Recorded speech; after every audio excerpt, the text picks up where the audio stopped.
the far corners of the fandom universe, representing film, comics, and anime, sci-fi, fantasy, and cosplay, they come together for one cause: to geek out. They are the Council of the Blerds. Blerd powers unite. Engage.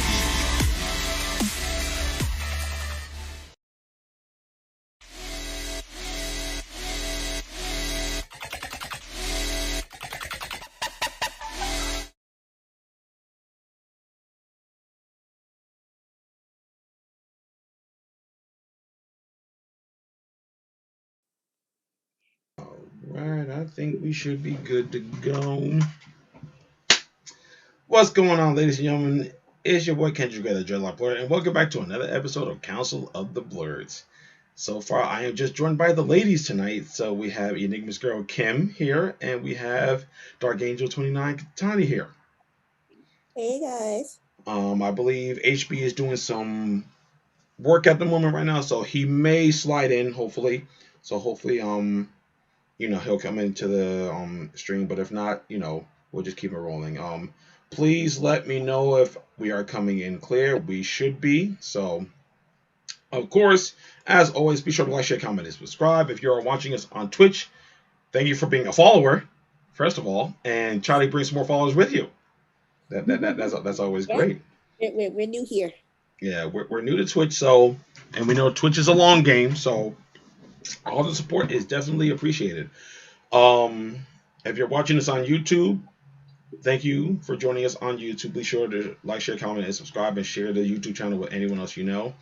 If you're watching this on Facebook, please go to our Facebook page, the Council of the Blerds, and definitely show us some love over there. All the other social medias are in the description box, so that won't be too hard to find us. So definitely, we will see you in those instances. But all that being said, let's just get right into our main topic of discussion. This is something that Kim actually suggested that we bring about, and it's actually an interesting one. A lot of us are cinephiles. We watch a lot of movies. We watch a lot of different TV shows. We play different games, things like that. We read different types of books and all that stuff. And there's always that instance where we ask ourselves, what would we do in a given situation? Whether it's a horror setting, sci-fi setting, even if it's a comedic setting, romantic setting, things like that. Hollywood tends to follow certain levels of tropes within their mediums and stuff. So a lot of times we end up sitting there saying to ourselves, I wouldn't have done that. I wouldn't have done that. I definitely wouldn't have done that. So now we're in a situation where we're asking ourselves, what would we actually do in those instances? So basically, again, of course, the title of this podcast is called Surviving Cinema, but it's not just restricted to just cinema. We'll be covering an array of different stories and situations and stuff, and we each are going to give our own account of how exactly would we handle those given situations. So you guys are welcome to make your suggestions as well in the comments section, and we will try our best to answer them as best as we possibly can. But right now, I'm going to leave it to Kim, and she's going to start us off. Let's just have fun with it today, Let's take it into scenario right now. Let's give a little bit of rules that ground rules we set. So we're going to give a brief synopsis for people who have not watched the movie at all. We're going to let you guys, draw up your own scenarios of the situation, especially if you have not seen that movie. And we're going to put ourselves in that particular situation. Now, ourselves. Let's play that for a minute. Not, the suicide assassin, kamikaze assassin. No, none of that. If he were Dwayne Johnson. None of that. It is just us and a set of skills that we came up with ourselves. All right. So, like I said, like Kendrick said, if you guys have any ideas, you can guys let us know. Any scenarios, let us know. We'll be more than happy to enter them in. I just came up with what I can think of off the top of my head, and I am a horror fan, so most of mine are going to be off that list. But, if you can think of anything else, it doesn't have to be, horror. It could be action, comedy, rom-coms. Yeah. We'll see how far that one goes there. We'll see. Ugh. Ugh. It could be anything at this point. It can be a true life story at this point. But yeah. So I'm just gonna start with an easy one first. Interesting. Yeah, we're gonna go easy, sorta. So we're gonna start off with the Hunger Games. Oh dear. This ought to be good. Yes. This ought to be good. Yes. You know, I So have not watched The Hunger Games. So brief synopsis. We are in Panem, which is basically North America, and it is sectioned off into 12 districts. From these 12 districts, a boy and a girl are selected from each district to fight in the Hunger Games. And this particular, we're just talking about the first movie. Of course, a woman, Katniss, who is very good with a bow and arrow, by the way, extremely skilled with her bow and arrow, volunteers as tribute to save her sister Primrose, who was originally chosen for the Hunger Games, and is now has to fight in the Hunger Games in place of her sister. Now the question being, number one, would you have stepped in for your sibling, for your younger sibling, for the Hunger Games, knowing that there's a possibility you're not going to come back? That's the first scenario. I'm not a younger sibling. I'm the baby. So I'm trying to think.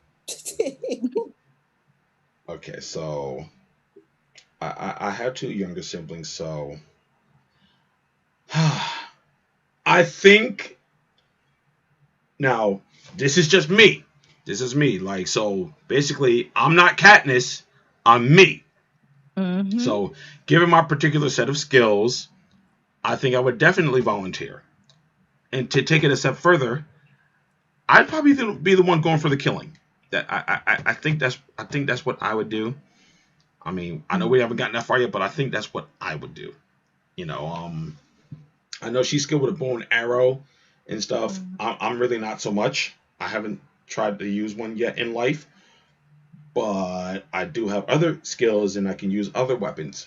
So I'm gonna say that I'm gonna go with definitely. I would definitely volunteer as tribute, but it'd be like kill first, ask questions later type of deal. Once we're in the games here. Once we're in the games. Yeah. I mean, I don't know if guns are an option. I am a fairly decent shot. I do not believe that there was actually a gun in the Hunger Games. I think it was all melee weapons. Yeah. For the most part, melee and distance range weapons. That's what I was thinking. Now, I will get into another scenario in a second where that might be an option. If I were chosen, I would grin and bear it, but I don't think I'd volunteer. And I am in perfect agreement with you. Unfortunately, because I am me, I can't even run without getting winded. Oh dear. So, no, absolutely not. Yeah, I am not in the shape that I want to be. Even when I was in the shape I wanted to be, that shape was not. It was a shape. I just don't know what it was. Oh boy. The answer is no. I'm sorry. I have a little sister. She can take care of herself. She's good. She's good. She's 5'11". I'm 5'2". She can cover a little more distance with those legs. Yeah, she can do that. So she's the big little sister. Yeah. Okay. Yeah. She's like 5'10", 5'11". I forget which one it is. But yeah, she's up there. Yeah, no, she can cover a lot more ground with her legs. She's good. Probably pick some of these guys up Amazonian style. I don't know. Yeah, no, I have nothing, because the other thing about the Hunger Games is that the only thing I would be good at is hiding, and unfortunately, that only lasts for so long because they would find a reason to bring me out of hiding. Yeah. So, because they are the other thing that's the other thing about the Hunger Games is that you are being controlled by a game controller, and they are controlling the game. Yeah. And they can manifest something into the game just to make you do what they want you to do. Yeah. Hunger Games is wild like that. It's very wild like that. So yeah, I can understand that. Yeah. Yeah. So, yeah, that's definitely not going to be the case for me. So it'd be an absolute no. And I would also not want to be the symbol of a revolution for Panem. That just sounds like a lot of work. It does. It sounds exhausting. Like, It it's sounds terribly exhausting. I mean, we all talk about wanting to be superheroes, but do we really? I mean, we could be like Spider-Man, like keep it mad local and stuff like that. But like, we out here like Superman levels. Like, I mean, there's different. If you're Superman, then like, yeah, you got Superman's power, so yeah, you gotta do shit like that. Yeah. But I mean, unless you got like Batman's money or Tony Stark's money, or if you have a background similar to Tony Stark where you can build yourself a suit, yeah, okay, sure, why not? But we live in Bloomfield, so Bloomfield, New Jersey. New Jersey for that matter. We just live in Jersey, like. I'm in Florida. What do you think I'm going to be doing? Yeah. No. No. I had better competition standing next door to me probably that could probably do this. No. Like it is what it is, folks. It is what it is, man. Like I don't know what to tell you. Like I don't know. So kudos to Kendrick. He will fight. Yeah, Ken will fight, but would you? The other thing, like I said, yeah, he can fight and he will fight. And the thing is that, but would you want to become the symbol for Panem? Given I know what the politics was like in the Hunger Games, I feel like that would have to be the Batman type thing. I do it on the face of it, but on the back end of it, I have to do some like Black Noir type stuff and like kill all the corrupt people behind the scenes or something like that. Maybe. I mean, that's a possibility.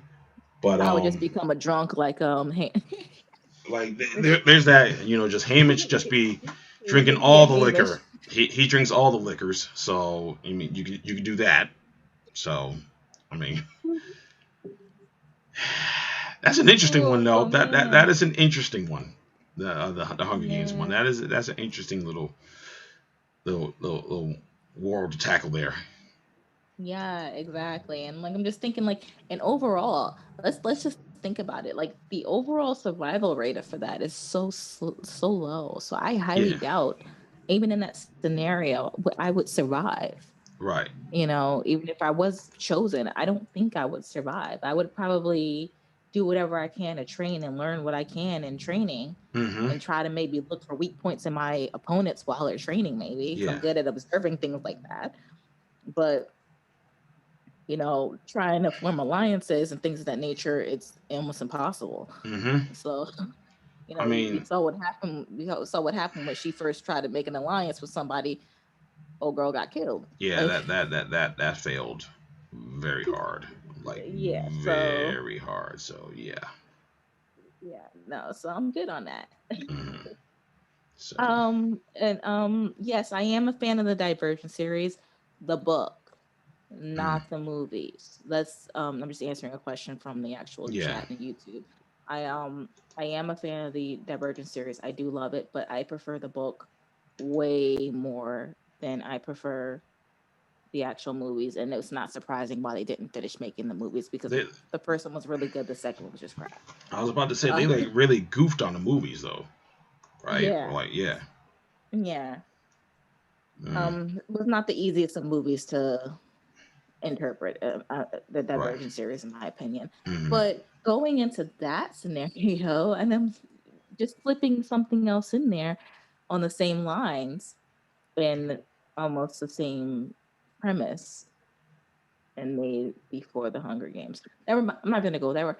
We're going to go to Battle Royale. Oh, sweet Jesus.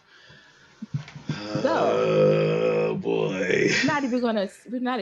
So, Connie, have you seen Battle Royale? I'll let y'all talk this one out. Be right back. Oh yeah, I haven't introduced her to that one yet. Oh, you haven't introduced to that one? Yeah, nah, Okay. not yet.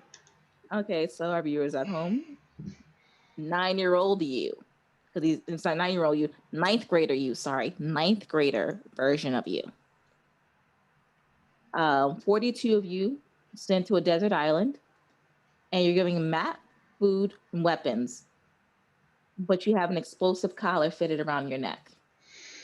So if you break your rule, the collar explodes. And your mission is to kill each other, and the last one standing wins. So I just put a period next to that. I'm detonating all their collars. Sorry. All right, now I'll be right back. We'll explain to her when she comes. Right there. Yeah, we'll explain that to her when she comes back. Yeah. Well, ideally that would be a cool idea, but that's unfortunately not how that works. Battle Royale. See, at least the Hunger Games, is literally like a kill or be killed scenario where you can like die from the person right next to you. Now, Battle Royale. Ooh-wee. That's a hot mess. Your best friend has become your enemy. Now we're talking ninth grade me, right? Ninth grade me. Ninth grade you. Let's see. What was I? I was a brown belt in karate at the time. I was a brown belt, so I still have martial arts skills there that can help me. I have some. The issue with this is that you actually had legitimate weapons. Now, the weapons thing, I definitely have to go for a weapon that. No, but the weapons were random, right? Yeah. Was that it? Yeah, you got a bag and the weapons were random. So some would end up with weapons, some would end up with supplies. Yes. So that's an interesting one because depending on what I end up with, I got to be a super survivor or a super killer. If I can fashion what I have into a weapon, then I'll try to do that. But other than that, it's going to be hide and seek. Like, I think it might be that. Like, I mean, I could kill people with my hands. I could do that. But if they got a weapon, like you can either have a sword or bat or a gun. So, and you gotta look out for the psychopaths that have guns. So. And I swear that's how they did it. It's like it was a matter of they gave the craziest people the best weapons. Yeah. And that.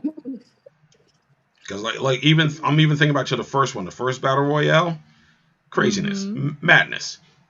The second one veered off to something a little bit different, but even so, the first one,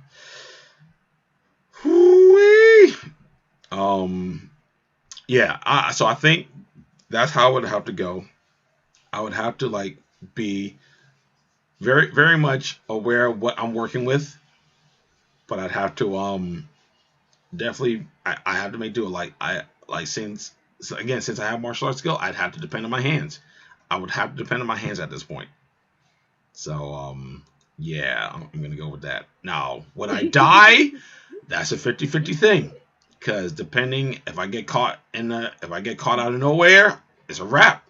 It's a whole wrap for me. And the likelihood of it happening is very high because you're on a complete island. Yeah. With forbidden zones at that.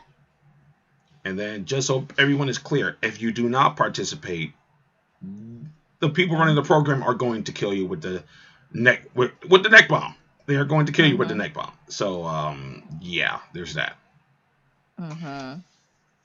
Yeah. So I probably ninth grade me probably had a lot of teenage angst. So I probably would have been more on the. And I went to an all-girls school, so that would have been interesting. Oh dear. Oh, that would have been very interesting. Now that I think about that, I went to an all-girls school, so that would have been a bunch of girls battling it out. Yeah. And it would have been a lot of the same See, my benefit probably would have been the fact that, and it would have been a fall and a benefit at the same time, is that I would have learned to live by myself. So I would have learned to live by. Oh, we have things to explain to you, Tanya, in a second. But I would have probably learned to live on my own with no help, no nothing. But I probably would have, for survival reasons, I probably in that particular sense would have went for the kill. I would have went for it. I would have probably went for the win because I was extremely competitive too. Right. At that point. So it was like more so, okay, I'm with a bunch of females. A lot of them are going to be grouped together because a lot of them are going to be socializing together. These are going to be easy and just take supplies as I need them.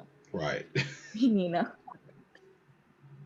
So I would probably have had it easier because I wouldn't have had to deal with male counterparts, if that makes sense. So I wouldn't have had too many people who could have outstrengthened me. Right. But I would have probably double crossed a lot of people too that would have probably trusted me. Oh dear. Well, that I mean, and it's just like this. That's kind of par for the course. Yeah, so I think because I'm talking about 9th grade me. I'm talking about teenage angst. I hate the world. 9th grade me. Yeah, she would have been crazy. Actually, 9th grade me probably would have died first. Because like 9th grade me was a little bit more crazier. Like I've calmed down since 9th grade. And that's not saying much at this point. No. No. I've calmed down since 9th grade. So yeah, I can see 9th grade me being like extremely angry and rage filled and like I need to survive raw, or depending on the time of the month, going into this manic depressive mode of like, I just want to end it all. It all depends,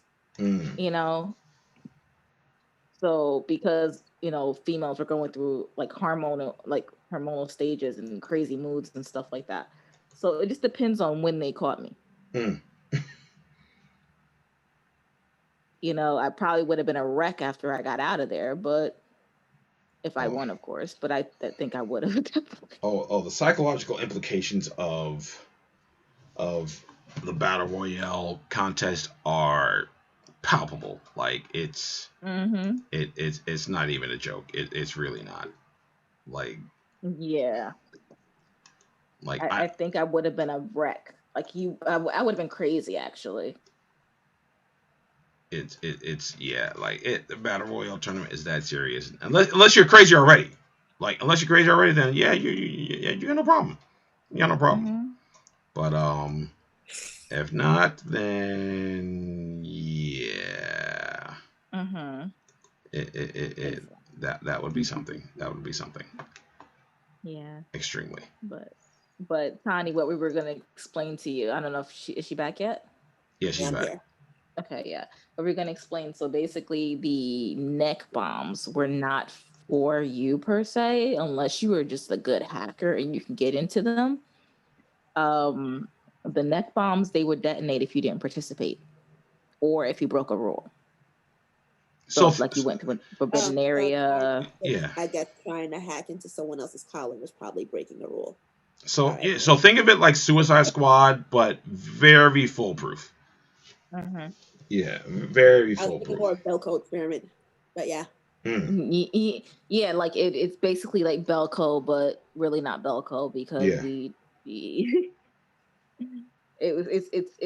was a process. Like Belko was more they'll kill people if you don't kill people, versus this one they'll kill people if you just go into an area to hide from other people that you're not supposed to be in. I'm gonna say this right now. I want a daggone sequel. Like Belko experiment. I want a sequel. Yeah, and that's another reason why I didn't put it on here because it was so close to all the two of those, and I'm like, it was like it'd be nice, but it's the same kind of thing. Yeah, it really is. But it really is. But it's like more so the same type of thinking process. Like saw all that. Like, could you kill somebody else to save yourself? Like, as an adult, it's a harder question. See, now with Saw, and I like Saw. I really do. I like Saw. I don't know. Like, I mean, it depends on what trap I got. Yes, it depends on the trap, and I mean, because your panic is based on your panic level is based on what trap you're in. So it's like if you're in like the snap jaw, like the reverse Venus flytrap or whatever the heck. Oh, I'm panicking like hell. Like I'm freaking out. There in I think it was the second one where that chick just put her hand into that box that when you that was a drug addict. Yeah, that was a drug addict. If she would have taken her other hand and just moved it up and just pushed the thing up, she would have gotten her hand out of there. Yep. But she was greedy. So what happened is that I believe it was a needle in there. Yeah. And that's what he was attempting with her. So, and the thing is that when you have something in your hand, your fist balls up. You're actually using muscles that you didn't use before. So like sometimes when you're trying to get your hand on something, if you straighten it out, your hand will come right out. But if you actually grab a fist, it actually will move it. So it's the same type of thing. If you're gripping something, it makes it a lot worse. I think when it came out, I was like 14 or 15 maybe. And I'm just sitting there like, why didn't she just push the sides up? Because she was greedy. She put both hands in. You put both hands in, yes. I'm like, oh my God. Yeah, like, so I chalked it up. So like I chalked it up. Yes, she was being greedy, and she definitely wasn't thinking straight. And it's like because I think that they injected the air was filling with some type of gas as well. Yeah, that didn't want you to think straight or something. Yeah, like because like one girl, the girl from Seventh Heaven, she died from the nerve agent from the gas. Yeah. Yeah, so she died and stuff. So yeah, so like, wait, what happened? Harold says, "Nice frame." Oh, okay. So yeah, it all depends on the trap, cause like I'm going back to the like, cause I've seen all the Saw movies, I've seen them all. So like I'm just thinking back to the trap that will probably be the easiest to get out of. Let's look it up. Let's look it up. But that wasn't even like a good trap because it wasn't even a real test. Because we also got to consider the fact that like in Saw 2 and in 3, some of the traps were made that even if you passed the test, you couldn't get out of. Like even like the beginning of like Saw 3 when the lady was in that thing that was strapped to her rib cage. And she was able to get out of it, but she still died. So basically, I'm like, that's weak. Yeah, it was wild. No, I mean, I don't know. Like, I think the original one would just be even the foot idea of sawing your foot off. Oh man. I think at that point I would have I couldn't subject myself to that type of pain. Yeah, like I'd have just stayed there. I think I legit would have just stayed there. Like I'm like, nope, I'm not cutting nothing off. Nope. I've seen Roots. I know how this goes. We're not doing this. First of all, you can't really saw your own foot off. You will go into shock first. Yes. That's what I'm saying. Yeah. I'm like, I couldn't subject myself to that type of pain. I would not be able to bring myself to put myself through that type of pain. I know. I mean, I don't think there's not that much adrenaline in the world that'll drive you to a point where you saw your own foot off. I don't think there is. Yeah, I think it gets to a certain point where you're just like, have you almost rip your own foot off before you saw it. Yes. And that would still take a lot, a whole lot. We're talking about tissue, skin, muscle, bone, all that. Yeah. Yeah, no, I think I would have just died there. I would have legitimately have just died from hunger because I would have just been Because even homeboy who like lost his key and he was pretty much left there. I mean, he eventually was suffocated to death in like Saw like 3. They showed us that like the girls like choked him out, but and stuff. But like, I mean, at that point it's like whatever, man. Like I ain't cutting off my foot. Forget that. Now we could have did what Donnie Wahlberg did, and he broke his foot to get out. But even so, that's you could dislocate. I mean, people know how to dislocate bones and all that. Mm-hmm. You see me going. You see me starting to touch things. I'm like, nope. Yeah. Nah. Nah. And then, like, and women go through a lot of pain to do a lot of things. No. So. Yeah. Yeah. That's a big one, and the answer would be there's probably not a lot. It really just depends on the track. What I would do in that particular situation. Yeah. Yeah, and that when you're talking about with the jaw, the reverse bear trap. No, not that one. Nope. Not that one. Which one are you talking about then? No, I'm talking about that one, but I'm like, I'd have been done. I'd have been done. Like, nope. You were done either way. Yeah, I would have panicked the hell out, and I'd have been finished. Didn't she get it off though? She ended up getting she stabbed homeboy. She killed another person. Okay, there's a different story. Like if I had to kill somebody else to like save myself, then okay, yeah, I think I could. I think I'd be okay. I think I would definitely be okay with that. But yeah, like if it's just me because depends on the I think that depends. I mean, think about Eagle Eye. They had to work together. They liked each other somewhat, like as friends. They became friends and shit. And then they wanted you to kill the other person. Yeah. Yeah, that was wild. I like that movie actually. I don't remember it. I gotta like really think about it to remember it, to be honest. Yeah, Eagle Eye was actually really dope. Eagle Eye was about some phantom, some AI that was forcing Shia LaBeouf and some other chick to do things. I barely like it's one of those things. I remember it. I know exactly what you're talking about, but it's like my mind is like I don't remember it. It's like I don't remember the ending. I don't remember anything. I don't remember the movie. I probably watched it twice and I still don't remember. There was a lot happening in that movie. It was one of those. I mean, not torture somebody like Saw or Belko Experiment, but it was one of those do as I say or I'm gonna kill your whole family type of deal. Yeah, it was one of those. So one of the things was, now y'all work together, and at the end of the movie, they tell old girl to shoot Shia LaBeouf in the head, or I'm gonna kill your son. Yeah. So. And Harold actually said in the comment as far as Jigsaw, he said, "All right, Jigsaw, I guess this is my last L." Yeah, really.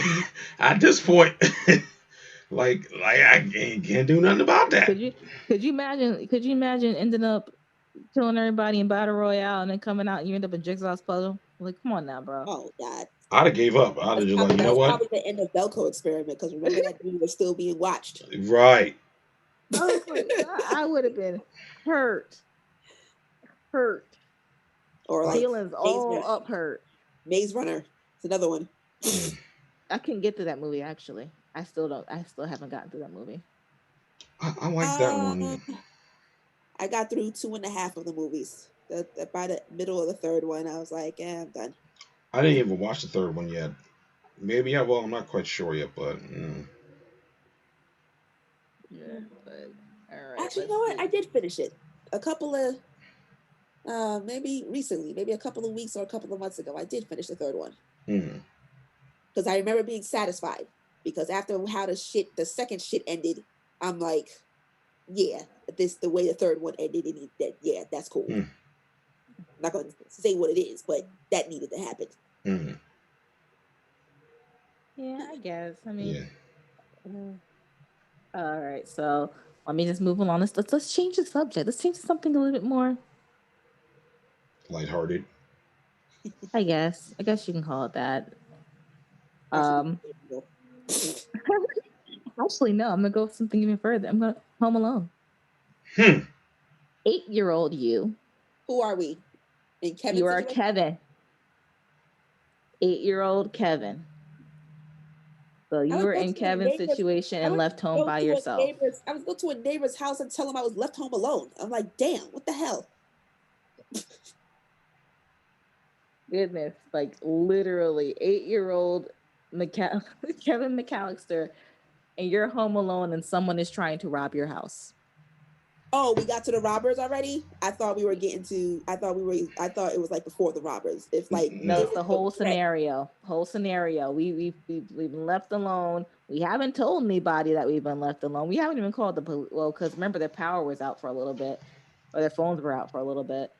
So, you know, we haven't called anybody to tell them that we've been left alone, or let anybody know we haven't been left alone. And yeah, we have people trying to rob our house. That is a huge ass house. I remember when my mom in the 90s, my mom and my aunt were looking for houses around the same time. So we went to a lot of open houses. And I remember me and my cousin were always look for like little secret passageways, crawl spaces, and anything that the house had. I am going to be the responsible 8-year-old that I was, and I'm calling the cops, and I'm going to go into one of those little crawl spaces until they come.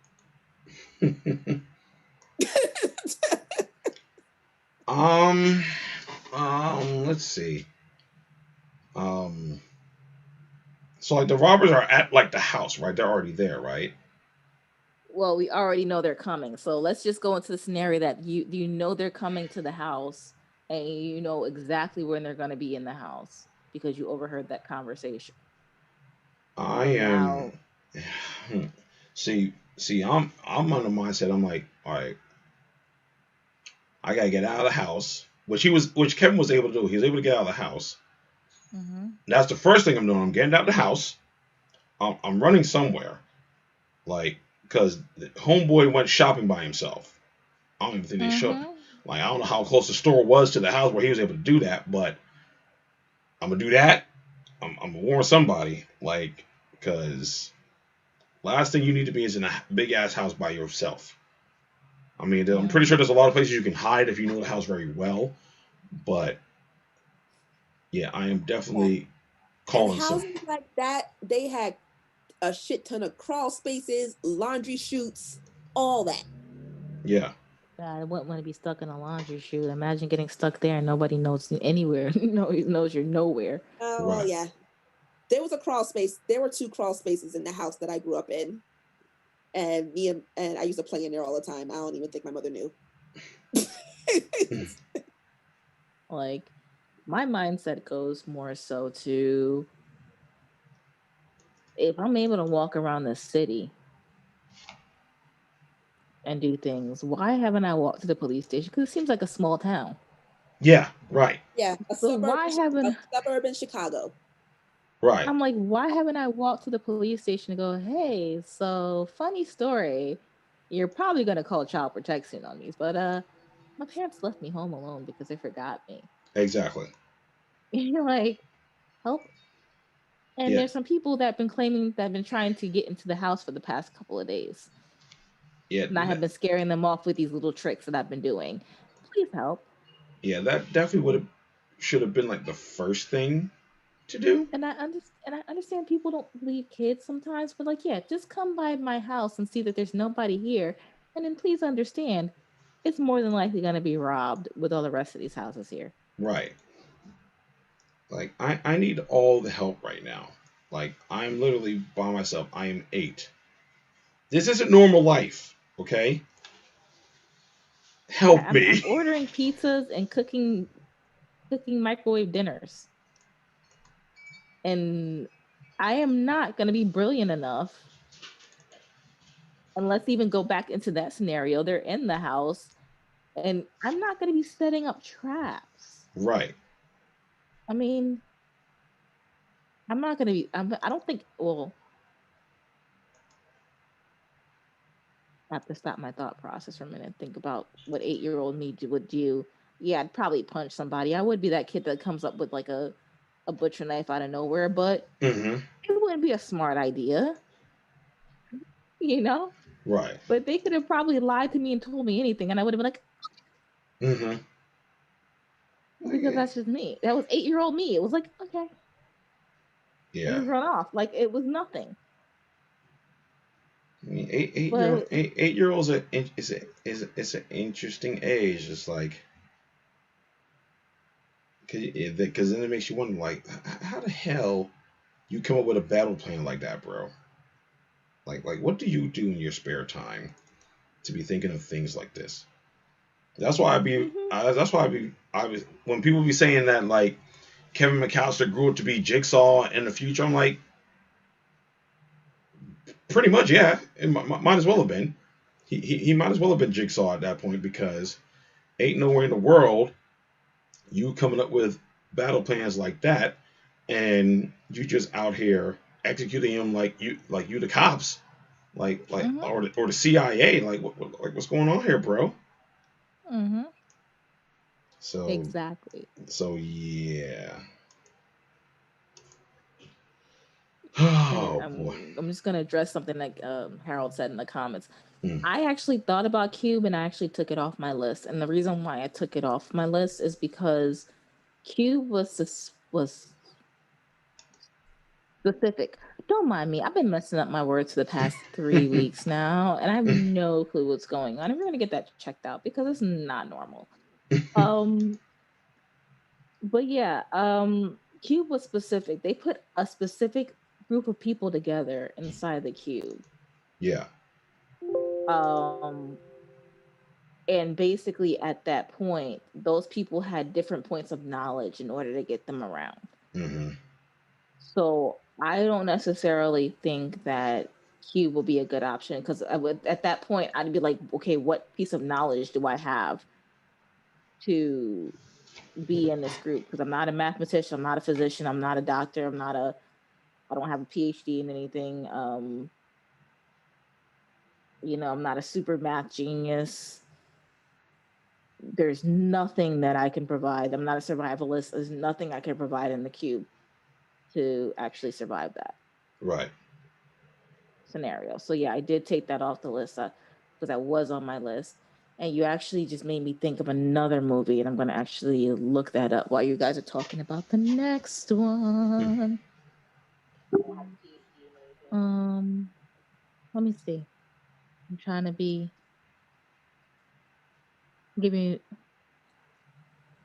I'll give you a fun one. Oh boy. You are enjoying your commercial flight.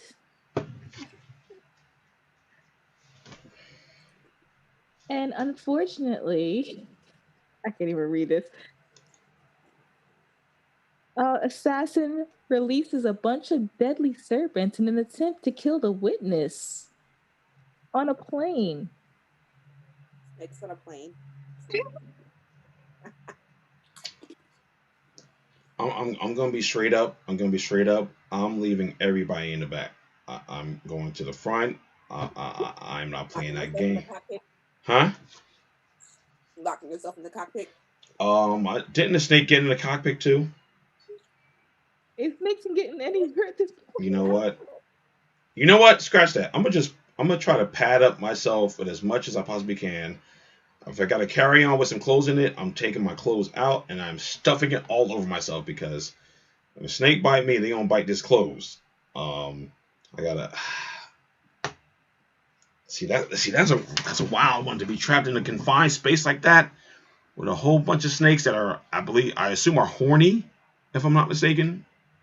Because yeah, they're venomous, right?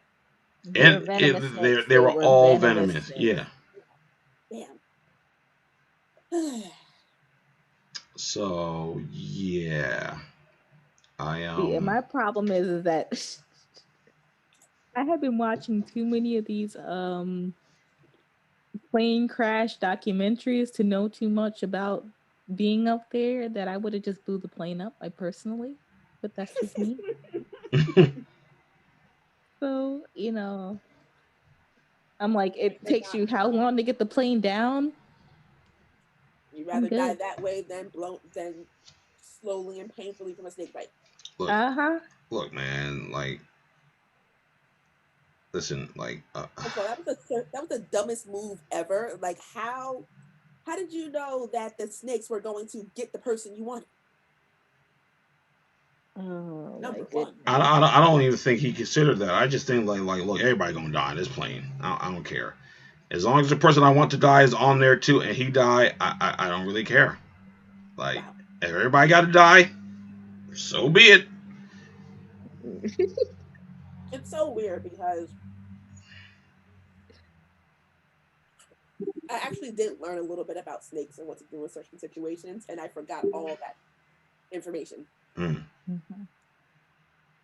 I learned a little bit when I did that photo shoot with the 2 snakes. Not that those snakes were venomous; they were pets. But yeah, but they probably boa constrictors too. I believe that, yes, they were. But I believe, like, I was just talking with the owner about certain things, and he was just telling me certain things. Yeah, boa constrictors, as long as you don't let them constrict you, you're fine. Yeah, don't fall asleep. Lots of times. Don't fall asleep. You might not wake up. I also learned that snakes don't really like me. I'm kind of cold. Before the second time they did wrap around me, but the first time they would not wrap around me at all. Yeah, I still not playing that game. Nope. Still venomous, non-venomous. Once I got used to it, it actually wasn't that bad. Nope. Still not playing that game. Nope. On a regular capacity, so the answer would be no. Do people be walking around with snakes outside? I'm like, yeah, you can keep that over there. We are good right here. If I see, I don't know snakes well enough, so if I know that they're harmless, then I'm fine. Like, they could be around my neck. I can carry them, all of that. Nope. But and yeah, I mean, one day maybe can maybe one day next time you're in town, I'll show you the pictures I had. But nope. I'll put it this way: they're not internet friendly photos unless I want to be on OnlyFans. Okay, got it. Since I don't know anything about snakes, I just freak out if I would see a random one. Nope. I will if it's on a plane. It's at this point, like, anything happen on a plane, I can't land the plane. So we're already gonna be in trouble. If I gotta be the person, I gotta be the point. Right. If I have to be the point person for anything on the plane, we're gonna have issues. Dude, I can barely drive. No, 100% no. No. I'm like, this is gonna be an issue. But yeah. So for the most part, we're all in agreement. We're probably just gonna end up driving that bad boy into the ground. I'm locking myself somewhere with an axe. I don't even know where I would get an axe from. There has to be one, like the emergency, like, fire thing or something, right? I don't know.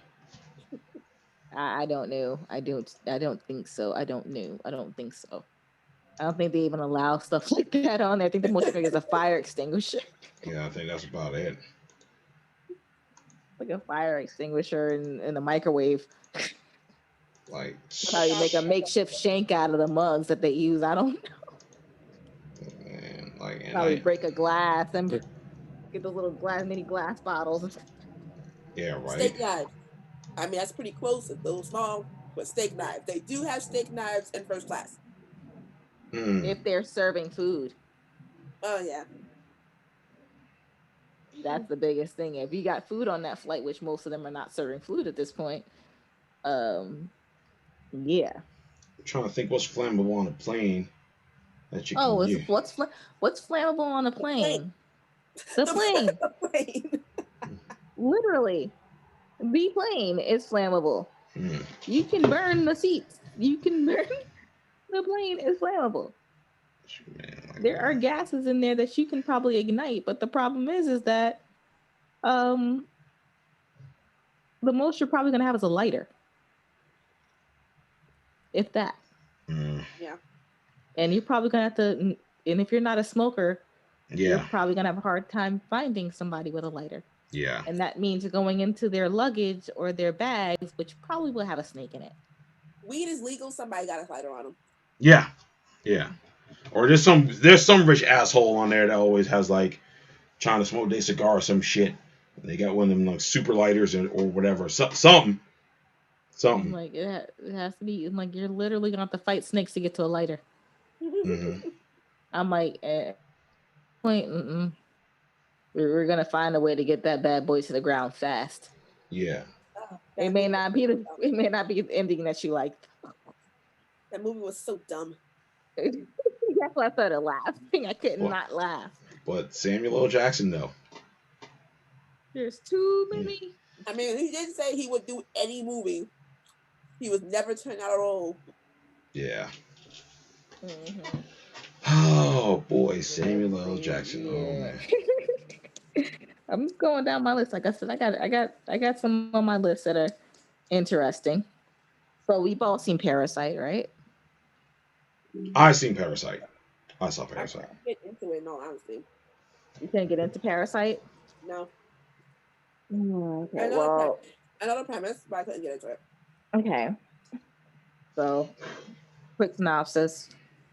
It's basically family cons another family into believing that they are who they are not. And, some things happen in the end and people get hurt and people die and people end up in basements and bunkers and stuff. Mm-hmm. Fun times. It's really just showing class discrimination, basically. Yeah. Because one is a lower class family and the other was an upper class family, and how they have to do this in order to make ends meet. That they have to actually scam the rich people in order to make ends meet. And it just starts off with one person in the family, and it kind of escalates into everybody. You kind of squeeze one your way into the house. Yeah. Now, the question I have is this. That's a different type of scenario. Would you and your family have gotten away with it? I'm just going to come out and say I'm just going to come out and say no. Nope. Absolutely not. I love my family. I do, but no. It wouldn't have worked. I personally probably would have gotten away with it, but probably not my family. It has to be your family because the whole family was in on it. My mom. Huh? Can you pick the family members? Yep, you can pick your family members. Or it's like my immediate. It's your immediate family. Whoever's your four. It's four people. It's you. It's three. It's four, including you. So one becomes the maid, one becomes a driver, and two become teachers of the two children. Now, my mom will definitely do the maid part. Yeah, like one of my aunts and some cousins. That's about it. My mom will be the maid part. I can do the teacher thing. That's easy for me. Driver, I'll probably give that to Mark. Mark will probably be the driver, since he does Uber right now anyway. You said another teacher, right? Mm-hmm. It has to be the son's teacher, the art teacher.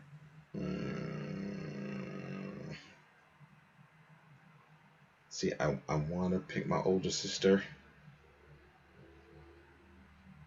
It might be Shauna, but here's how it would fall through.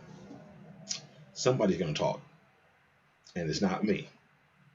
It's not me. And again, I love my family, but somebody's gonna talk.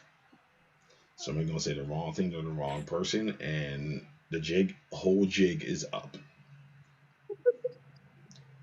The whole jig is up. I don't know if anybody's gonna get killed, and I don't think anybody's gonna get stabbed, but that's another part of the synopsis. Yeah. The scenario. Kendrick and I are about to be family, and if we have two kids, yeah, we get away with it. Yeah. The thing is that Like for me, I don't think we would. My dad's too talkative. My dad's too friendly. So I totally think he would have blew the entire cover by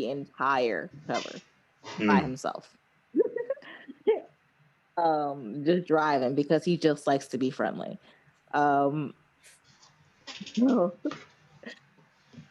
I personally think it would have been a good ride, but I probably would not have included my family in on the mix unless I would have more included friends than family. Friends, I think would definitely work better. Friends would work better. Absolutely. I would have probably done friends before I did family, so I would have probably took the few of my friends I know that can keep secrets and that need the money, and we would keep it on the low. Yeah. Yeah. Because it's easier, because it's not close. We can keep our stories together and our stories separate. Because we're related. That something's gonna slip. Yeah, exactly. That's the same thing, and it goes into the second part of the scenario I was gonna present. Is that the reason why it did slip? And spoilers for those who haven't watched it yet, is because they let the old maid back in the house while they all were sitting in the house, enjoying and trying to be lavish. While the family was away. And I was just getting ready to say that's probably the worst part of their plan. Like, how you gonna be out here chilling on their couch, drinking their liquors, eating their food? Like, no, rob that stuff and take it home. Like, what the heck? Like, they're not gonna miss and go home with it. Like, shoot, and the thing is that they really wasn't gonna miss it, like that, because apparently the family was that oblivious to what was going on in their own house that like. They didn't realize the old man was living in the basement. Exactly. I did like that. I like that little twist, actually. I like that part. I enjoyed that a great deal. But a whole man was living in your basement. Yeah. But like running the lights for you. Right. But like, yeah, like I would have I'd give it, if it was family, I'd give it a month. If it was my family, I'd give it maybe a month. Maybe a month. Friends, go a little bit longer than that. But family, yeah, maybe a month of that. Yeah, no, and I would have never went back down to get him. No. Or give him food. I would have never happened. I would have acted like they never existed again. I'm like, they would have been down there dead. Yeah. I hate to say it that way. It sounds so messed up, but I would have starved him. Because he knows my secret. Right. He now wants revenge because homegirl got kicked down the stairs. I ain't hear nobody beating on any doors or beating on any bookshelves or bookcases. So therefore, somebody got to be gone. What also screwed them up was how close they was getting to the family also. Yes. Yeah, like homeboy was hooking up with the girl that he was supposed to be tutoring. Yeah, that his friend was supposed to be hooking up with after he got out of school. Right. Like, yeah, they were doing a little too much there. A little too much. Yeah, I think he messed it up the most. And he was the one that ended up the most jacked up in the end. Yeah. But yeah, I think overall, number 2, I just can't deal with kids that long. Hey, look, man, I'm Tani will tell you right now. I have so much patience for kids. It's adults I don't have patience for. See, I'm in that point, but like when kids get in their moods, and it's like I don't want to deal with you right now. I really don't. It's like I love kids. I do. I'm not going to pretend like I love kids, but I think the more issue. I'm probably saying it wrong when I say I wouldn't be able to run my kids. Her kids weren't bad. They weren't. I think the family dynamic was bad. Yeah, it definitely was a better way was. to put it. Yeah. The family dynamic was the bad part of that. I wouldn't necessarily feel comfortable around her kids because those kids I can't relate to those kids because they are another dynamic. So to do that every single day, to tutor a kid every single day, and the mother's a drunk or a drug addict or like she's a drug addict. I think the dad like worked a lot or something like that. Mm-hmm. He's a workaholic. She's a drug addict. Typical dysfunctional family type of scenario. Yeah, I would legitimately not feel comfortable in that situation as far as that, because I would want, I would see that as like, if I was poor, they would take the kid away. You know, if the tables were reversed. But it's a very interesting movie though. I haven't watched. I only watched it once. I'll probably watch it again. So it's very interesting. I think you only need to watch it once, to be honest with you. It's one of those movies that you like. It leaves a. I really didn't care for it. I'm not going to pretend like I did. I didn't care for it at first, but as I started thinking about it in more detail later on, and I realized how it made a lasting effect. Yeah. So it's one of those things that it kind of stuck with me, even though I just watched it the one time. And it's surprising how much you remember. Yeah. From it. But yeah, definitely. I probably would have gotten stabbed or killed or something to that effect, because somebody would have let that fool out the basement feeling bad for him. I wouldn't have, but somebody would have let him out of the basement feeling bad for him. Yeah. Like, we need to feed him. And I'm like, no, we need to feed him. Shit. I mean, if you're gonna keep the charade, keep it up. Like, the hell. Like, if we feed him, somebody's gonna get hurt. Well, I probably would have left knowing that they would have fed him. Yeah. I don't know. It would have been something. But I would definitely not be the one in the basement.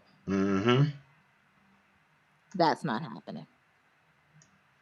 What do we have? We did Battle Royale. We did Hunger Games. We did Parasite. I have a long list. Oh, I'm sorry. We're probably not going to get through it all tonight, but we'll have it for later. All right. 10 Cloverfield Lane. I still got to watch that. But go ahead. I still haven't watched it yet, but go ahead. You haven't watched? Oh, God. Okay. Go ahead. No, go ahead. Together for me. All right. So was that John Goodman one? Yes. Yes, it was. All right, cool. I remember that one. Okay, so Michelle survives a car accident, wakes up to find herself underground in a bunker with two men. John Goodman's character tells him that a massive attack happened, rendered the air unbreathable, and the only hope of survival is to remain inside. But Howard is very controlling, and he is very much a creeper. And Michelle wants to escape with the other guy. Unfortunately, they take matters off their own hands. One person ends up dead, the other one starts shooting each other, and one person ends up outside of the actual bunker.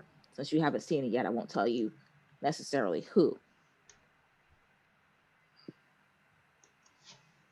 Now, the question is... Or whose situation am I in? More than likely Michelle. Okay. Because you have gotten into a car accident, and now you wake up in a bunker.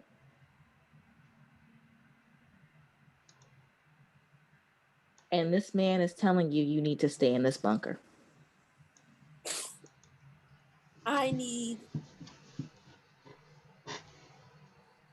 First of all, I need to find some way to verify that. And I wouldn't actually go outside to see, because what if he's telling the truth? Yeah.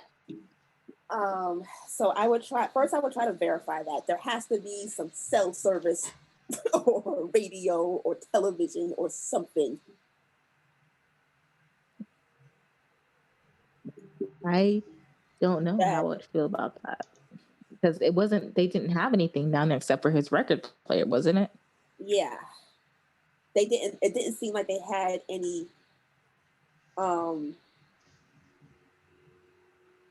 it didn't seem like they had any access to that, and I forget why, kind of. Maybe because of John Goodman's character was just simply keeping that information from them, but...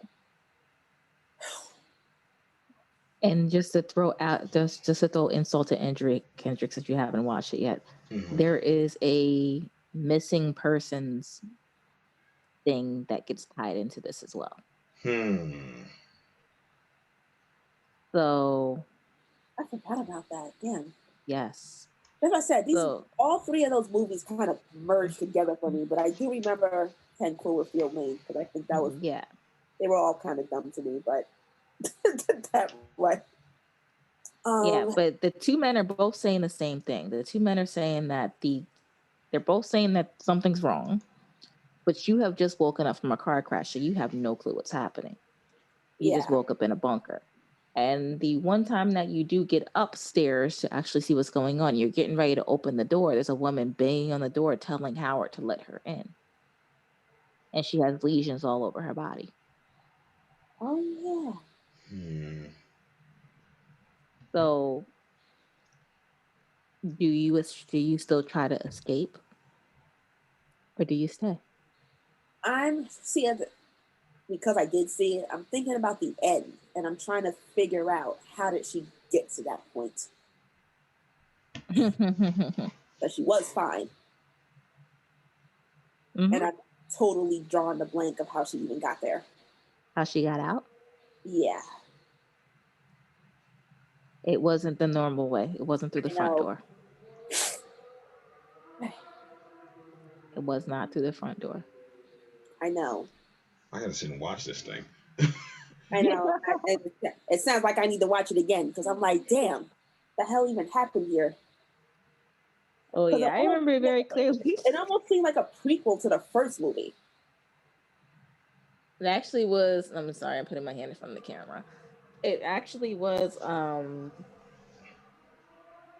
It didn't feel like a prequel because we got to see things that were in the first ones, more so alien-like creatures in this one, and it really didn't feel like a draw between the two because it seemed like more this is what happened after, or maybe what happened during.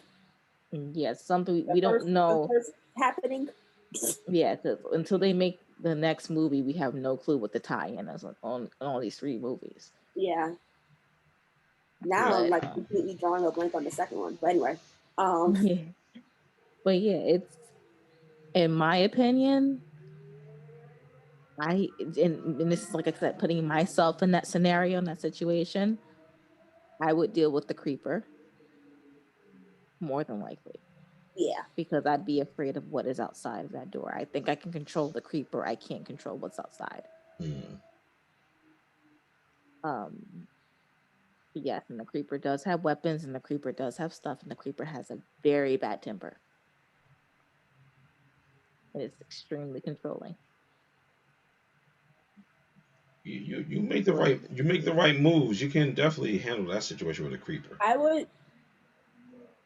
But how long can I handle it before you run out? The person that she befriends, I would probably do the same thing. Mm-hmm. If, I get the vibe that he could be trustworthy. I mean, I would feel sorry for what happened to him. But, life goes on. I don't know. I mean, you were cool, but I don't know you. Right. Mm-hmm.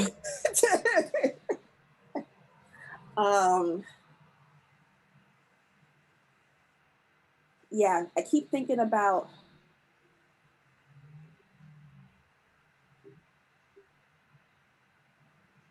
I feel like I would act similar to how she acted. Wanting to get out? Yeah.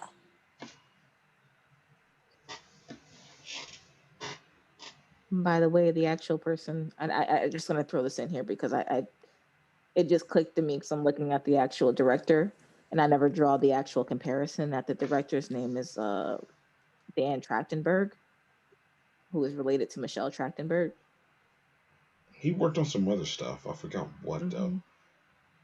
Yeah, so I thought that was pretty cool. I briefly was speaking to a guy years ago online with the same name, and he used to always get a kick out of that. But no, I mean, I personally think I would deal with the because again, I'm just more so it's not fearing the unknown, it's being alone in the unknown. I think it's a better way to put it. Mm-hmm. Because being that lone survivor, and like I said, ninth grade year old me was like, "Ruha, I didn't care." Older me is like, yeah, surviving in a pack is a little bit easier than surviving on my own. Exactly. Well, you can get it if you start acting sideways, though. Yeah, you have You start turning into a zombie, I'm sure Got a problem. absolutely not. Mm-hmm. We have issues. You know, I believe in double tap and tap first, but we are not going to sit there and pretend like we are going to be friends. Oh no. No, we are on a mission. Right. We are on a mission to survive. And it'd be like, what's the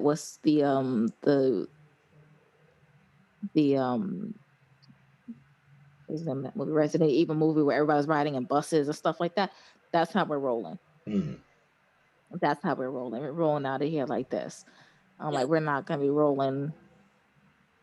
We're doing this to survive as a group. We're not doing this to survive by ourselves. Like, that would be my fear, is that if they don't want to leave, I'm probably not going to leave, because I can't leave on my own. Mm-hmm. I think I'm still going back to the beginning. Still, I'm thinking about the beginning and the end. Like in the beginning, I'm still trying to verify how is this true. I'm like, if the air is so poisoned, how did you come out and get me? Mm-hmm. Like, how am I here in the first place? Like, so you risk your life to come save a total stranger. I think they found her on the way. I think that's what it was. I think that was more so they found her on the way, and same thing with him. They found him on the way. He broke. Like, so I think more so, like I said, he would be creepy only because of the missing person scenario. Yeah. Yeah. And that would be why I would be probably carrying a kitchen knife on me all the time. Yeah. But remember, and wasn't he the one who ran her off, who hit her? Mm-hmm. So that's it's a whole bunch of shit. Mm-hmm. It was almost as if the other person was not supposed to be there in the first place. Mm.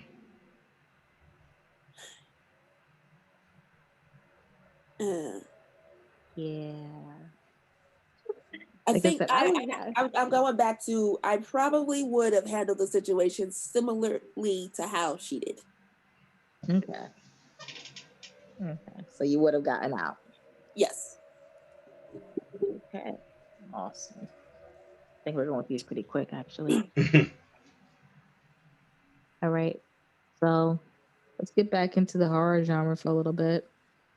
So this is an old movie, 2007-ish. We're talking about found footage movies. Oh dear God, what's coming? Yeah. What's coming? Oh no, it's foreign, and I don't know if you guys have seen it. What is it? A movie called Wreck. I don't know if you guys have seen this movie. It's called Wreck. No, I haven't. Found footage movies. I don't know, Blair Witch Project. And I believe the English version of this movie, I'm trying to see what the actual they made an American version of this movie. Actually, let me double check that really quick before. American Quarantine was the American version of this movie. Okay, I know that sounds familiar, and I know there was an American version of it. So yeah, it was Quarantine. So basically, it was a TV host followed around some firefighters for the night. Those firefighters, basically, they get called onto they get brought into a call to go to a building. When they go to this call to the building, they're looking for a woman. They can't find the woman. They're trying to understand what's going on. And when they come back down, the building is sealed off. Completely sealed off. And there is a woman in there who actually has, I don't know if it's a disease or a virus that actually has made her get super strength. And if they bite you, they get blood on you, they get blood in your pores, if they do anything like that, you now turn into one of them. I feel like I've seen this. What was the name of it? It's called Wreck. But the American version is Quarantine. I did see this. Okay. So the original version is Spanish, is a Spanish cut, and the other one is a what Americans do to movies. Now, in that particular situation, your two options are this. stay in the building and suffer with the people, or try to get out and get shot? What do you do? Now, and I'm gonna pose a different scenario to you when I actually see this, because you haven't seen the movie yet. And I'm just gonna make it a double point at this point. When you first get into the building, you find out this woman has super strength and she has the ability to throw people, to hurt people, to bite people. But they can be locked into certain scenarios, so certain rooms, certain things, they can be locked into these places. What would you have done as a person to keep everybody else safe? Oh, so now I gotta keep everybody else safe? Oh yeah, there's a whole apartment building. About maybe like 6 apartment buildings plus an attic apartment. So I thought you were talking about just me. I'm like, yeah, just if I gotta keep everybody else safe, all right. So, from what I understand, the government has the building locked. Mm-hmm. Like, so if you try to get out through the building, they're gonna kill you. So they don't want whatever these people have to spread. Mm-hmm. But it almost felt like they were lured there too. Almost, right? So, because I don't remember if the fire department was called to deal with a situation, only to get locked inside. So that's definitely a whole setup. First of all, I don't know why they would do that though, which is the craziest part of me. Why would they set people up to do something like that? Mm-hmm. And I don't know why you would call the fire department. Why wouldn't you call the army? That sounds like that don't make the most sense. But well, just to give you story, they found that a dog was infected. Of course, it's always an animal. And it came from the same building. FYI, there is a sick girl as well. Little. Of course, there's always an animal, and there's always a kid that gets bitten. Of course. Mm-hmm. I don't know. Part of me says like I want to work my way up the building. Like that's kind of what I want to do. Like I'll take the whole team, work our way up to the building somehow. If apartments are open, I mean, because the building's completely dark, right? There's like no light whatsoever. The building is lit. Oh, the building is lit? Okay. The building is lit. There is one apartment that is not lit. Okay. So, I don't know. But light doesn't affect them. It doesn't matter. So, in my mind, I would try to trap them. I mean, I know they got super strength, but gotta trap them. I would draw at least if the group comes across one and we get noticed, gotta try to trap it somehow. In like an apartment or something like that, or that's why I feel like going up the stairs will probably be the best bet, because if we knock them down or knock them over, first things first. After I officially figure out what we're dealing with here, again, I gotta take whatever I'm wearing and try to wrap part of my body up, my arms and legs first and foremost. You know, I know they can go for the neck, but it's much more easier for them to go for the arms and the feet, because those are the extremities that are out there. Wrap those up. Start working, and if it's the fire department that you're with, somebody has to have an axe. That's first and foremost. Somebody has to have an axe. They left the axe on the actual truck. Of course they did. Of course they did. Why would they not? But one of them had a gun. He was a cop, right? Yeah, one of them had a gun. I'm taking the gun. Like off the rip, I'm taking the gun. And again, just because how many stories is this building? It's like, we'll say about 6. 6 stories. All right, yeah. Work your way up to the building. Should be easy. I want to say I would probably carry the kid, but if the kid's infected, you go in the front. You're going to put the kid in the front. All right, I'm sorry. Mom's not leaving the kid. Huh? The mom's not going to leave the kid. She go in the front too. She can carry the kid.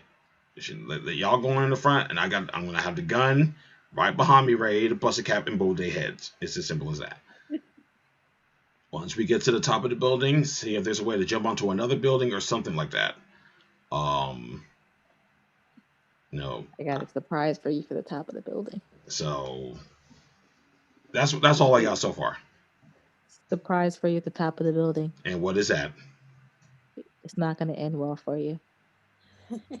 I mean, either way, this ain't going to end well for me anyway, because I believe at the end, the reporter gets dragged away. The end of this movie. I don't remember how this movie ended.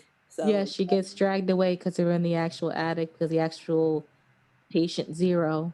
Mm-hmm. Patient zero and the man who should be gone are actually have transformed into these mutants in the actual attic apartment. So it's literally, in my mind, there's only like one or two choices.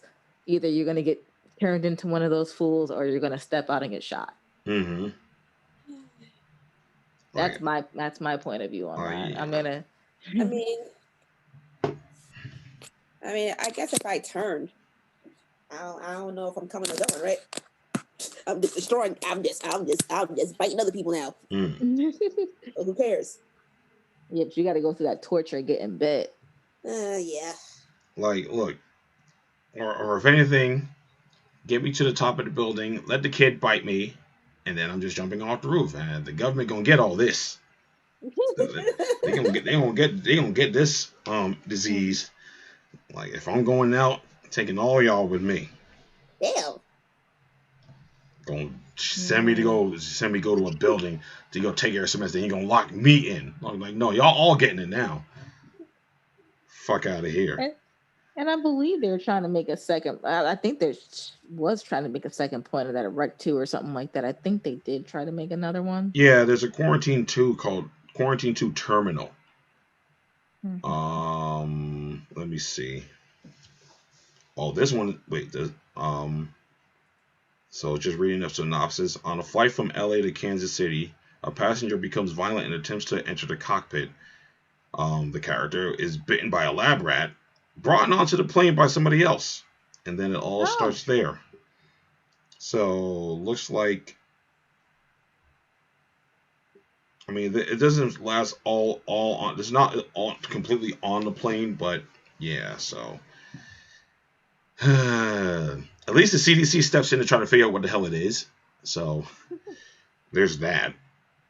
Yeah, there's 4 Rec movies. I've only seen the one. I haven't seen Rec 2, 3, or 4. But yeah, I probably wouldn't survive this. Even if it was, like, if I was on the outside in, I probably wouldn't. Because they're superhuman. Huh? No, people hardly ever survive in these movies. No. It usually almost always ends in all of them dying at some point. Mm-hmm.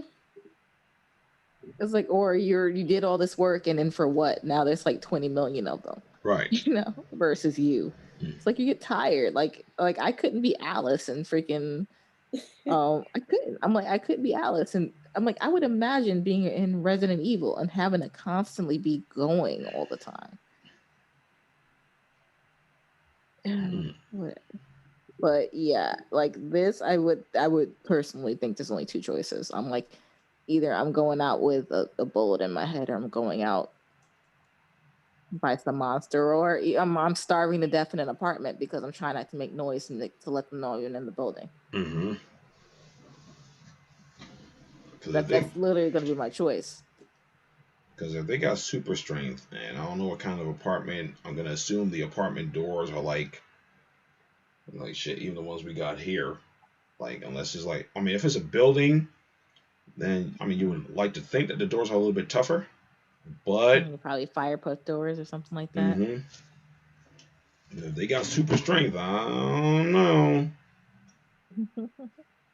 Like I said, I think I honestly think I only have 2 choices, maybe 3 max. Mm-hmm. But I think we're going to get done. But I think we can do one more before we close up, right? Yeah. How many did you have on the list? How many do I have left? Yeah. 1, 2, 3, 4, 5, 6, 7, 8. 8? 8. Some of them might be quicker than others. We never know. Yeah. Let's go ahead. Let's go ahead? Yeah. All right. So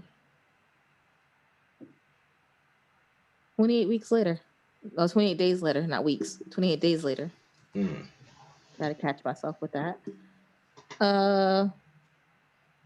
Easy general question. You wake up, you're in a hospital gown, nobody's around. Do you survive? I think. These are the runners. Like Dawn of the Dead type shit. So my first initial thing, if I wake up by myself, I'm gonna give it maybe 15 minutes. If I don't find anybody, I gotta find a car. Like a car with some keys in it or something that I could drive around and figure out what the hell is going on. But then you run in. Okay. Huh? I was like, but then you run into some issues. Like if I just start seeing the people with the rage virus just starting to run. Luckily, I'm in a car, so I can just drive. I definitely have to get somewhere to find some supplies. Remember, they rode to the tunnel as well, and they popped the tire. Remember that one? Oh, right. Damn, it's been a minute since I've seen that movie, so I don't remember. I don't remember everything that he did after he woke up. The first thing he did is he walked into a church and said hello. Like, I don't even say that when there's people around anyway. So like again, my first thing is like find people, and then just try to look around and see, just survey the area, figure out what's going on, and then find transportation, and then find some type of supplies, food, clothes, or whatever, and then just drive around, see what I can find until I run out of gas, and then if I can't find a gas station that I can pump like that, or find another car that has some gas and I can just keep driving around. That's as far as I got. That's all I got for right now. See, depending on the age of the car, I can see if I can pop start it or hot wire it. Because stick shift's a little bit easier, but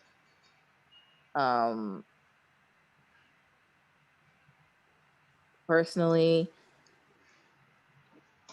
and like I said, I know myself at this point, I would have probably wandered that hospital for like 3 hours before I realized that nobody was actually around. So I'm just special like that when it comes to stuff like that.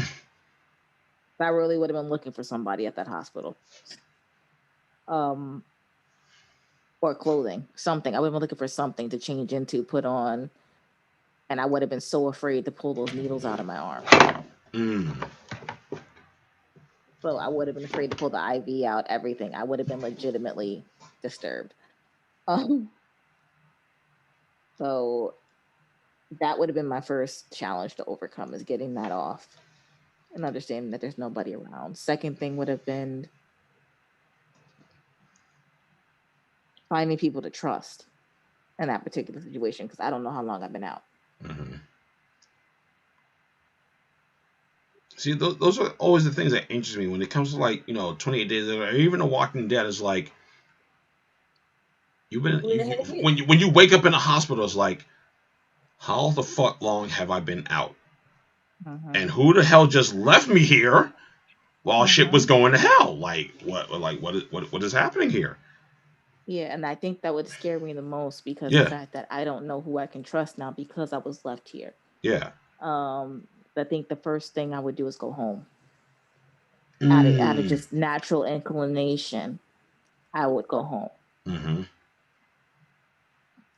And then I would see the note, everything else. At that point, I'd be like, okay, I'm on my own. I'm going to have to figure this out. And like I said, I'm in Florida. This will be fun. Oh, God. Everything's fucking far in Florida. It's not even far. It's going to be fun. I don't know whose house I can walk into safely or walk up to safely on a normal day. You think I'm going to know whose house I'm going to walk up to in a zombie apocalypse? Good point. So, yeah, like random girl of color walking around, peeping through people's houses to see if you have dead people in your house, or alive people, or because what I'm doing is I'm looking for weapons at this point, because I know you have some. I was like, I know you have a cabinet somewhere. I need to find it. Right. You know, but it's probably going to be some colony out here that's surviving. You know, Of course. In some church somewhere. Mm-hmm. You know, so I'm going to have that, but you're going to have that idiocracy that comes with that as well. So yeah, it's a matter of finding that, like I said, finding who I can trust.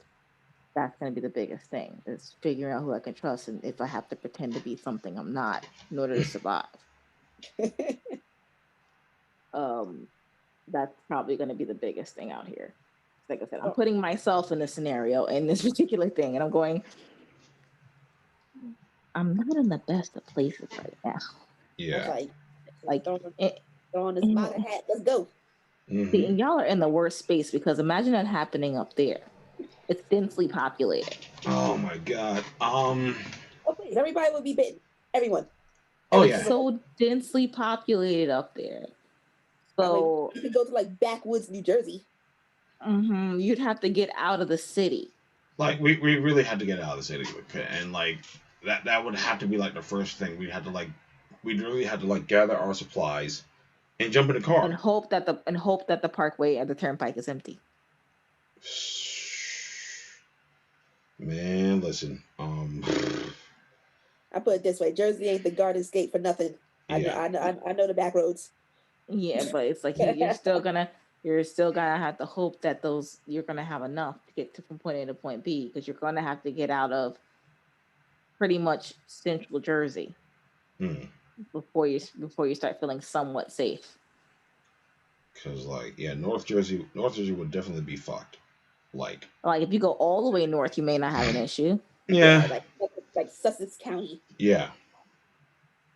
But if you go all the way south. But between Bloomfield, Montclair, Clifton, East Orange, Newark, no. Union. Forget about Union. It'd be a wrap. It would be a complete wrap. Because like you legitimately be fighting everything. Mm-hmm. You'd be fighting the streets, fighting the traffic. And then again, you're gonna have to worry about the people that are just going to be taking advantage of the situation and looting in particular that. So you're going to have that particular issue. Not to mention family members, if you can get to them. Like, I think the first thing I would do, like, given any type of zombie apocalypse situation, I'm calling my family first and seeing where they are. And I'm telling them, like, stay in the house, don't leave, just stay. Like, I'm even thinking about my mom, where she lives, like.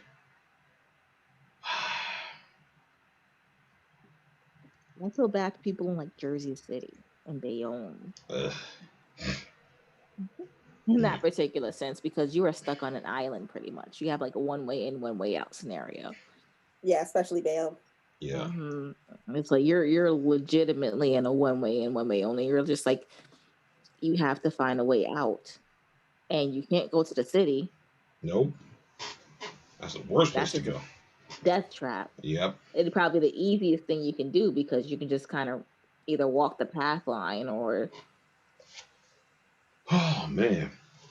But yeah, I think it'd be, in your particular case, I think you guys would have it a lot worse up there because of the fact that it's so densely populated. Oh yeah. Down here, absolutely, it's a little bit more. Even though it is a lot of people, but it's a lot less people. A lot of people would be definitely infected over here, like a lot. Like it wouldn't even take that long. My dad and my cousin is making our way over to Teterboro Airport, flying up out of here. Like, meanwhile, the only thing I would have to deal with over here is the people that don't believe that it actually exists in the first place, and they're still walking around. That might be worse. There ain't no zombies. Going to Applebee's, sitting up there trying to. Shit, man. And meanwhile, like, why is this thing trying to bite me? Amazing stuff. Good old Florida, man. Good old Florida. But and the same thing is going. It's like, would you have gone to the military location? Mm-hmm. And that's without the knowledge that you have now. If you knew that the military location was saying, we're saving people, we have food, we have this, we have that, we're safe here, would you have gone? Or would you have thought it was a setup? Yeah. But I would have thought it was a setup. I wouldn't have trusted it. As soon as you said that, that made me think of Train to Busan. That was my next one on the list, actually. And I got two specific scenarios for that.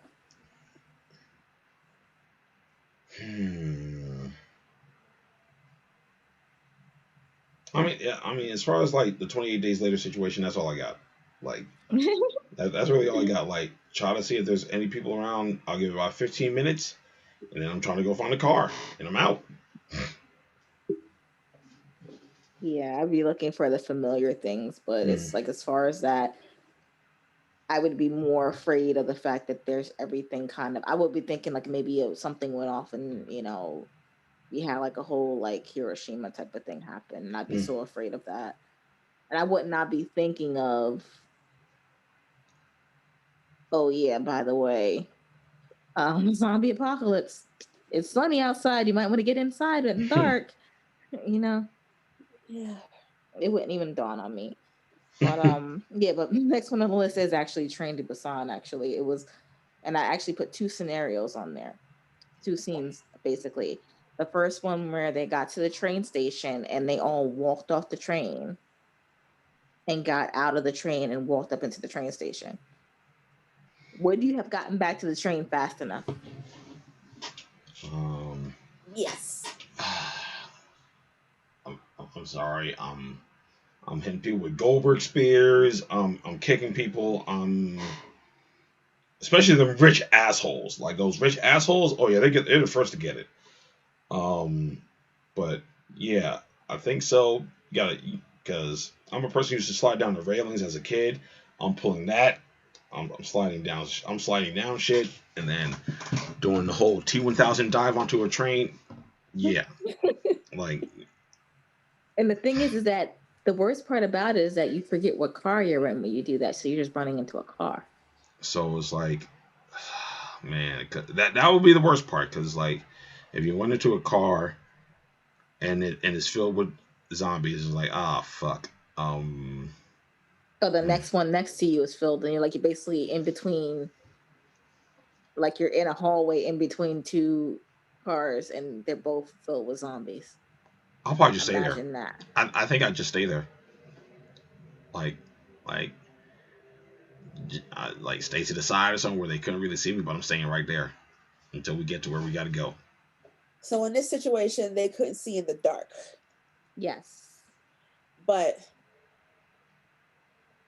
I mean, if I'm in Busan and I don't know how long these tunnels are, I don't know how long it's going to be dark. If I'm going to New York City, I know exactly how long it's going to be dark. Yeah, sometimes it's not going to be that long. Yeah. Yeah. And it's like, the thing is, it's always at the very least 13 minutes. At the very least. And the thing is that, I said, I was like, I probably wouldn't have left the train knowing what I knew. That too. Was going on. I would not have left the train. I actually would have probably walked the train to see where I can see what was filled with what. Mm-hmm.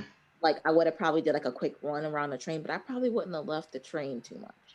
Because in my mind, I would have been like, I want to see you guys run back. And then I would have ran into a train where I knew I was going to be by myself and away from everything else. Because if I'm not, like, when they stopped the train, when they made that stop, maybe they didn't think that that those things were also running through the cities. But yeah, they didn't think that, and that's what my thought process would have been. If they're here, they're everywhere. Mm-hmm.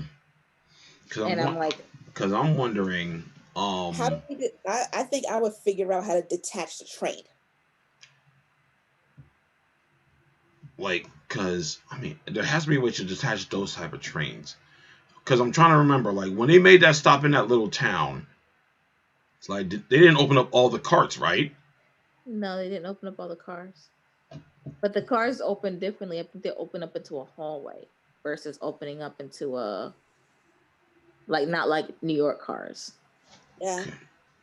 Because, like, my first thought would have been to think, is there a way to, or I was trying to think if there's a way to open the cars one by one, let them out.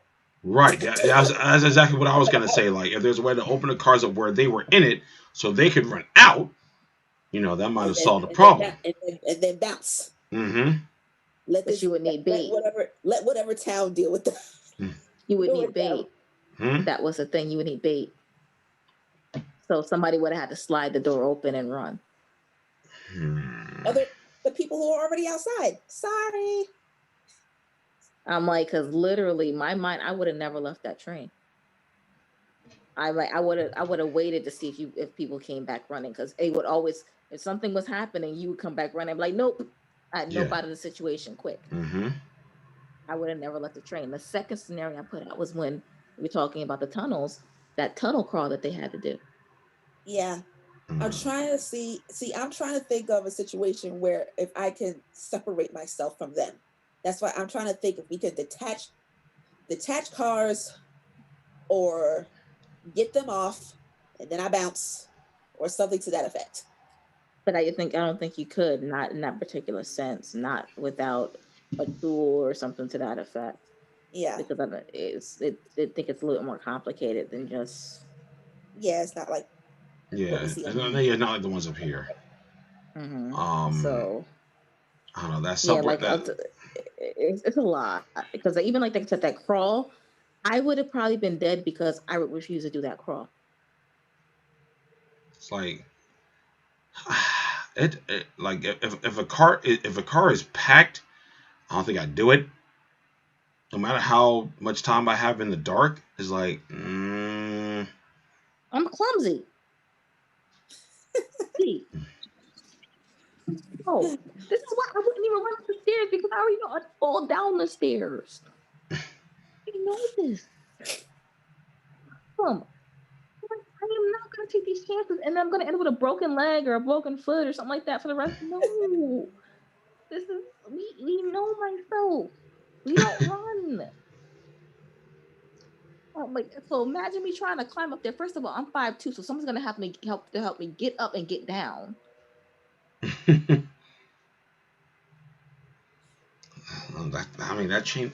Train to Busan was done so well. It's like, damn. Yeah. But I couldn't put myself in that scenario of surviving, because I probably would have been. First of all, I would have probably been too sympathetic to the girl that went to the bathroom. Like, are you okay? Are you okay? Then mess around. Now I'm bit. I'm like, see, this is what I get for not minding my business. You know? Yeah. Like I said, younger me wouldn't have cared. Younger me would have been on some whole, I'm minding my own business. I ain't dealing with you. Like, now it's like me. I'm like, oh goodness, where did this empathy come from, and why do I have it? Like, same thing with the old lady opening up the door. Yeah. I don't even know whatever.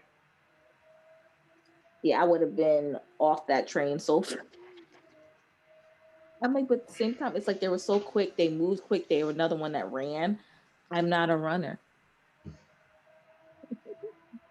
I'm like, if I'm running, it's a last ditch effort. It is over. But yeah, no, I definitely don't. It's another one I don't think I would particularly. I don't think a lot of zombie movies I would particularly survive, except for like yeah, me neither. Dawn of the Dead or something like that, But that's because I'm on that point where I would just shoot everybody, because I'm not beat for trying to survive, coexist with most of y'all. Yeah. I'm not beat. If we're not on the same wavelength, we have a problem. Homeboy having zombie babies. Yeah. Nah, some people would definitely have to be voted out. Like, you got a kid, you got to go.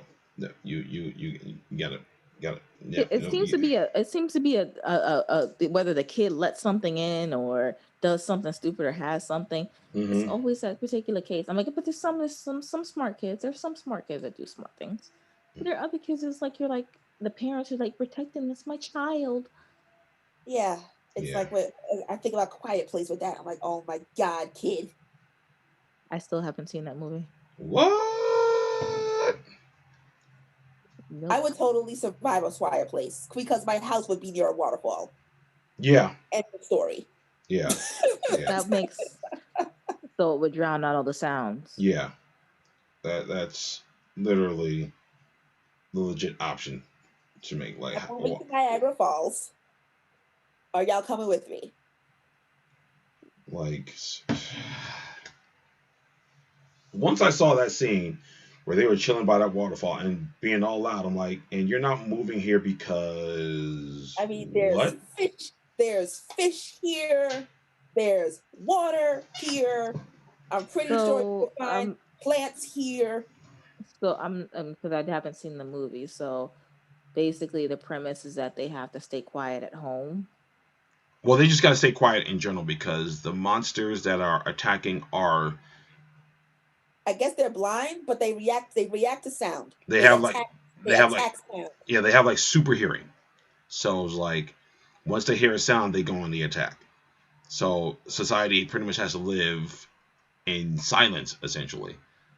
Yes. So, John Krasinski and his family, they live on a farm, and they have like little quiet trails to town so they could gather food and supplies and stuff. So, yeah, there's a thing that happens, and damn, I wish I could tell you, but oh my God, kid. Yeah. I mean, it wouldn't ruin it for me because if I haven't watched it by now, I probably won't watch it. I mean, I don't like what he did at the end either. But basically, they have a young child. They go to the pharmacy to get supplies, and he's playing with this toy rocket, and they're signing with everybody, telling you that. And basically telling the kid that you can't play with the toy rocket because there's too much noise, right? And he takes the batteries out, but gives the toy back to the kid. Then the older sister, who's deaf, so she don't even understand that sounds kill you. Then the older sister grabs the batteries and gives it back to the kid. So they are walking back to their house, I guess, and all of a sudden you hear this kid playing with this rocket. And then you see the thing take this kid. And he's like 5. Like, it's a little heartbreaking. But why? I don't even think I could blame the little sister for giving him the batteries back. Take the toy. Right. Mm-hmm. Yeah, I wouldn't have given. Maybe it's because you don't want him to start crying, but give him a teddy bear, or don't walk ahead of him. Yes, that was in real life. I hate when parents walk ahead of young kids, because if the kid was in front of him, they would have seen him try to put these batteries back into this toy, and you would have stopped him. And then halfway through the movie, the chick's pregnant, and I don't even. Yeah, I heard. Yeah, you have a baby. You cannot control. Baby's crying. Yeah, I'm like, oh my God, okay. Yeah. And how the hell you gave birth in silence? She didn't, but that was the other thing. That was stupid. Alrighty. Yeah. Like I said, I haven't seen the movie. I probably won't. It's just something that doesn't appeal to me. So it's just like, and now even more so, I'm just sitting there like. Okay. But yeah, Quiet Place. I totally would have just built my house by a waterfall. Mm-hmm. Makes sense. Okay, so I'm gonna run through these next ones like kind of quick because it should be kind of quick. So, Us. Would you survive your doppelganger? See. Now, my doppelganger was like red. I see. I don't care who my doppelganger is. I'm shooting in the head. I mean, ultimately, yeah. Like, I mean, anyone with a good enough survival sense is gonna survive their doppelganger. That white family just got I can't remember. The doppelganger. The tethered only killed their doppelganger, right? They didn't kill other people, did they? They tried to. Yeah, Remember, they tried to kill her and her family. But I feel like the reason why they stopped is because they actually sensed that she was actually one of them. Mm-hmm. That's what I felt like. I mean, I don't know. Yeah, us was interesting, but no, I'd beat my doppelganger's ass. Like that, yeah, like no, I'm beating my doppelganger's ass. Like, what they gonna do? They only mimic what we do on the surface, so. Mm-hmm. So like no, like I'm whooping my doppelganger's whole ass. Like the way Red was like, I'm the real person and you're not, and the way she, that was funny. The way Red just taunted, I forgot the other chick's name. I forgot the character's name too. Her name is Adelaide. Yeah. Yeah, the way Red taunted Adelaide, I'm like, oh my god. Yeah, I was just like, I don't know. The real Adelaide taunted Red. I don't know. Right? Yeah, because that. Yeah, Red is Adelaide, and Adelaide is Red. Like, yeah. I'm just saying, like, how did you lose though? Like, because she's human, and Adelaide is not Adelaide. I don't give a damn. Like, you let yourself get stabbed with some scissors. Like, come on now, get it together. You were literally dancing around her, and you. What? Because at that point, Red was basically saying you'll never really be human. Yeah, because the issue is that she felt sorry. Red was human. She felt sorry for the tethered and decided to be like the leader of them. Yeah. Yeah. Because the issue is that the difference between Red and Adelaide is that the real Red learned Adelaide's natural behaviors and learned how to adapt them into her life, where the other tether did not. So some of these tethers were more, I don't want to say equipped, but they were physically able to get over their people because of the fact that they either took them by surprise or something to that effect, where Adelaide and Red were at the same level. Adelaide pretty much already knew that these people existed. Yeah. They were on pretty much the same level. She basically got out. Yeah, because they were on the same level. That's why I think it was more equal. I think the other family, like I think the son was the smartest person. Yeah, really. The son was the smartest person, but I feel like the son figured out that his mom was actually the tether. Yeah. Yeah. Like, wait a minute. Yeah, he did. He knew. That's why he didn't say anything to her. Yeah. But I was so mad at that. I was so mad. I'm like, God damn it. Just tell everybody so they can kill her. Just tell everybody. Like, shit. I figured it out immediately when she was the tethered, though, because of the fact that she was like, when she was clapping off beat, was she supposed to be a ballet dancer? I figured it out. It was a little late for me. I figured it out when Red was telling her story, and I was like, oh, wait a minute, they switched. Fuck.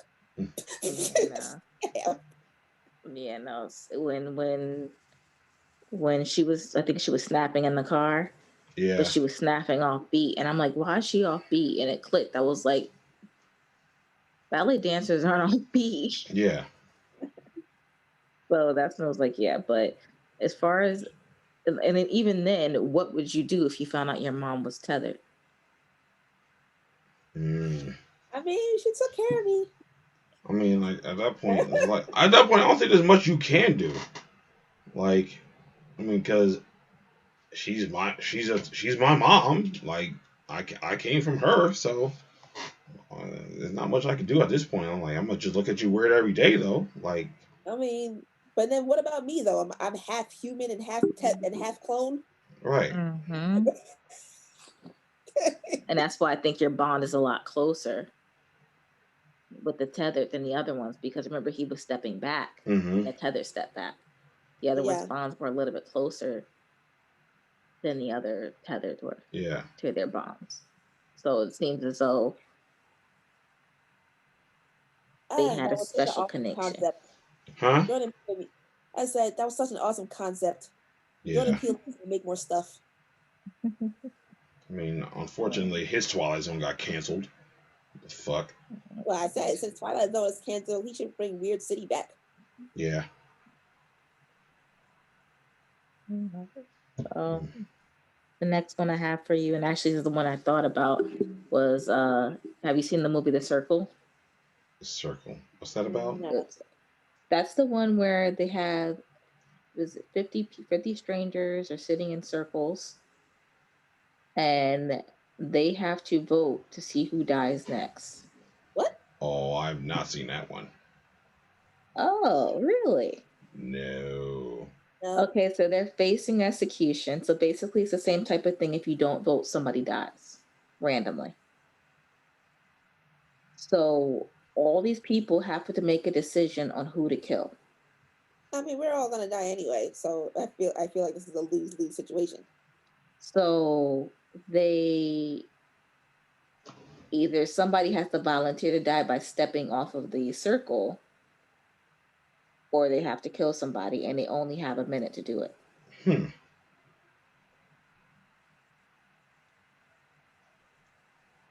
So at the end of what happens to the last person standing? They get sent back to Earth. Interesting. So I was just curious to ask, where is this said circle at? Apparently, this is on an actual UFO. So these are aliens doing this. So the actual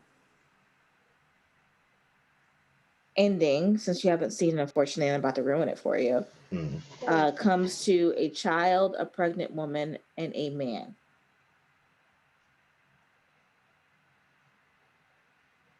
And unfortunately,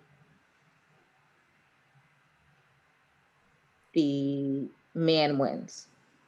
What? Well. How did I know that? It's not such trash. So the scenario would be, if you were in that situation with a pregnant woman, a child, and yourself, would you be able to kill them in order to save yourself? I would probably be the pregnant woman in this situation, and yeah.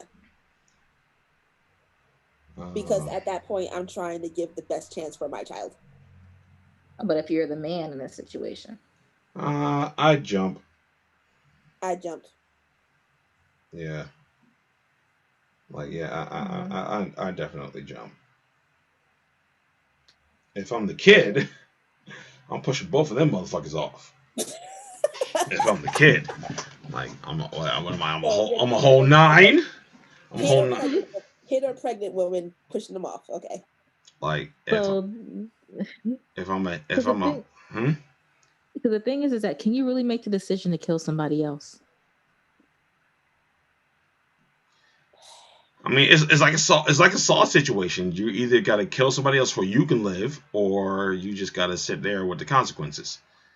Like, what are you falling into exactly anyway? Like when you step off the circle, where are you falling? Oh no, you just get a bullet to the head or whatever to your head, and you go straight down, and they evaporate your body, and you're dead. So let me get this straight: aliens is out here busting caps. So that's what we're doing. Like, okay, if I'm the kid, I'm definitely pushing them off because they're adults. They lived life for the most part. It's my turn. If I'm the man, I'm jumping, or whatever. I mean, I'm taking a shot to the dome if that's what aliens is doing right now. Apparently, these aliens are from Compton or something, so we're gonna do that. Let me add this in. It's a voting scenario. It's a voting. They can't see your votes. Only you can see your vote. I guess if I'm still the adult, I vote myself to die or something. So you have to step off if you're going to vote yourself to die. You can't vote for yourself. All right, then yeah. Okay. No, if I was the man, I'm stepping off. If I was a pregnant woman, sorry, kid.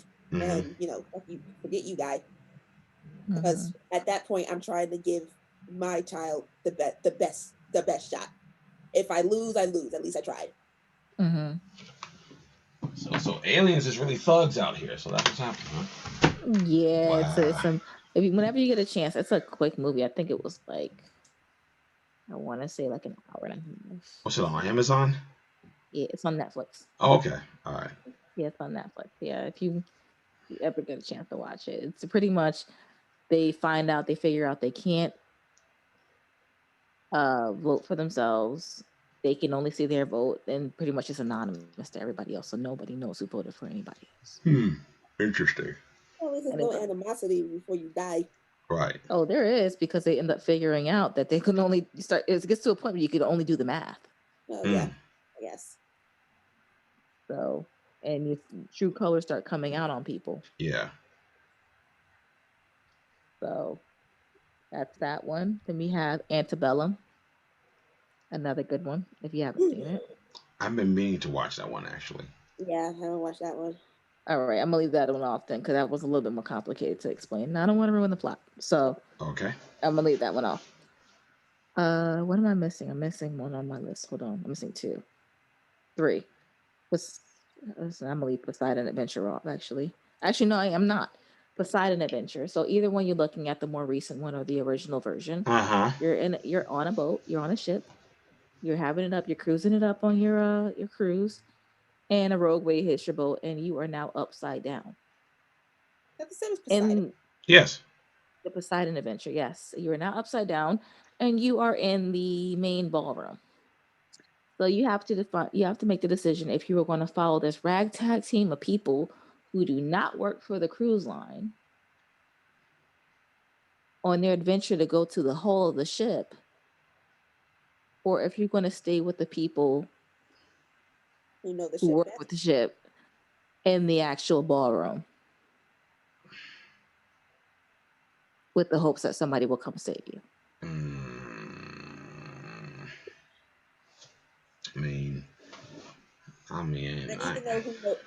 I would need to know who knows this ship best. That'd be the people in the ballroom. And will this hold? I can't remember if it even held.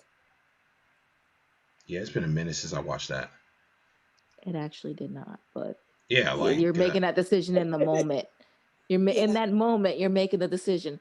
Do I go with this ragtag team of people who it consists of a priest, a child, a heavier set woman and her husband that are older?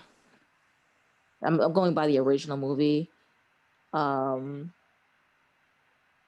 a cop and his trophy wife. I think it's the brother's sister, older sister, and the guy who got caught upstairs, the guy who washes dishes or something like that got caught upstairs. So they're basically going to try to see if there's a way if they can, escape the boat or some shit like that. Get to the hull to try to get to the place that's sticking up now versus places sticking down.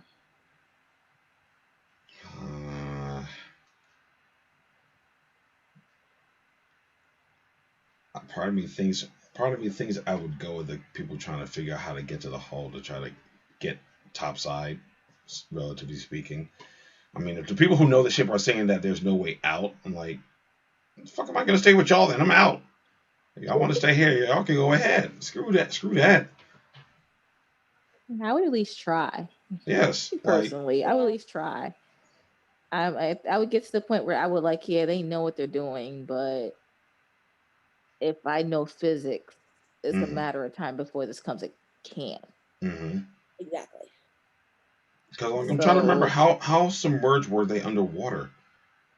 From the again, I'm going by the original movie because I can barely remember the second one. It was pretty bad by the time they got to the hull.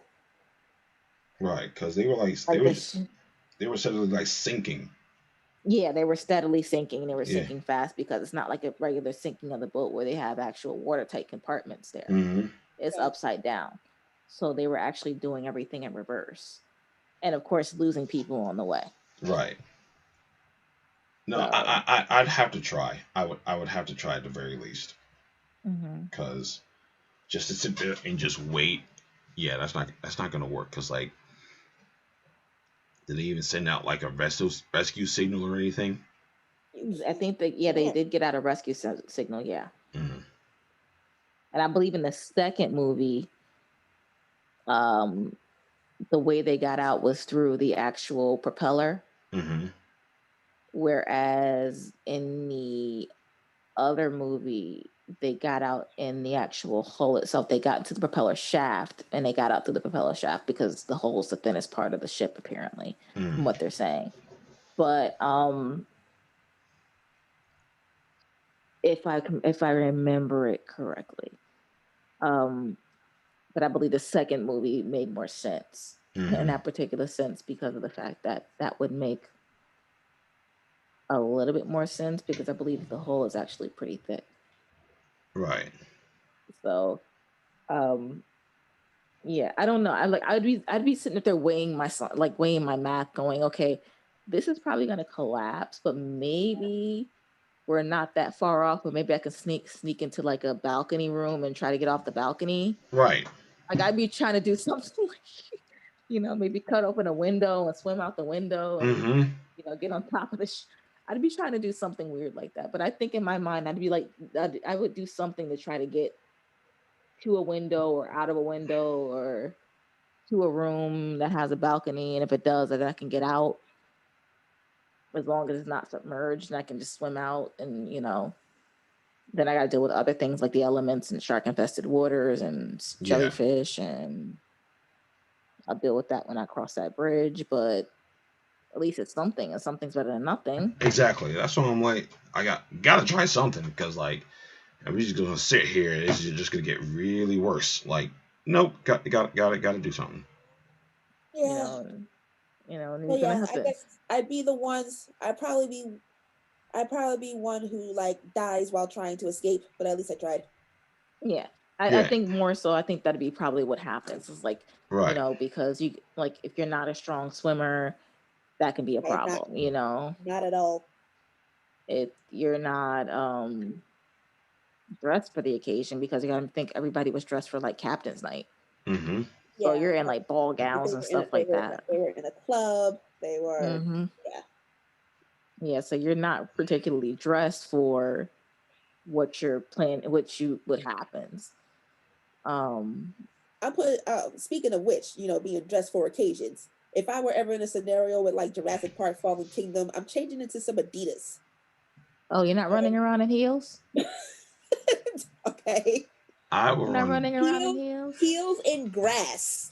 Stiletto heels in grass. She would be getting stuck at every second. Yeah.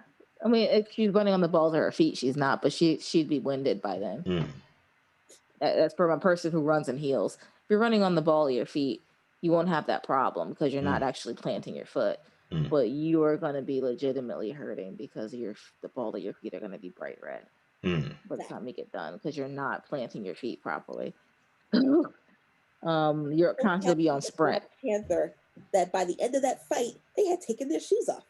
Because that's probably what you're going to do if you're about to fight somebody. See, my thing is, if I'm running in the jungle, my fear be I'm gonna step on a stick and be like,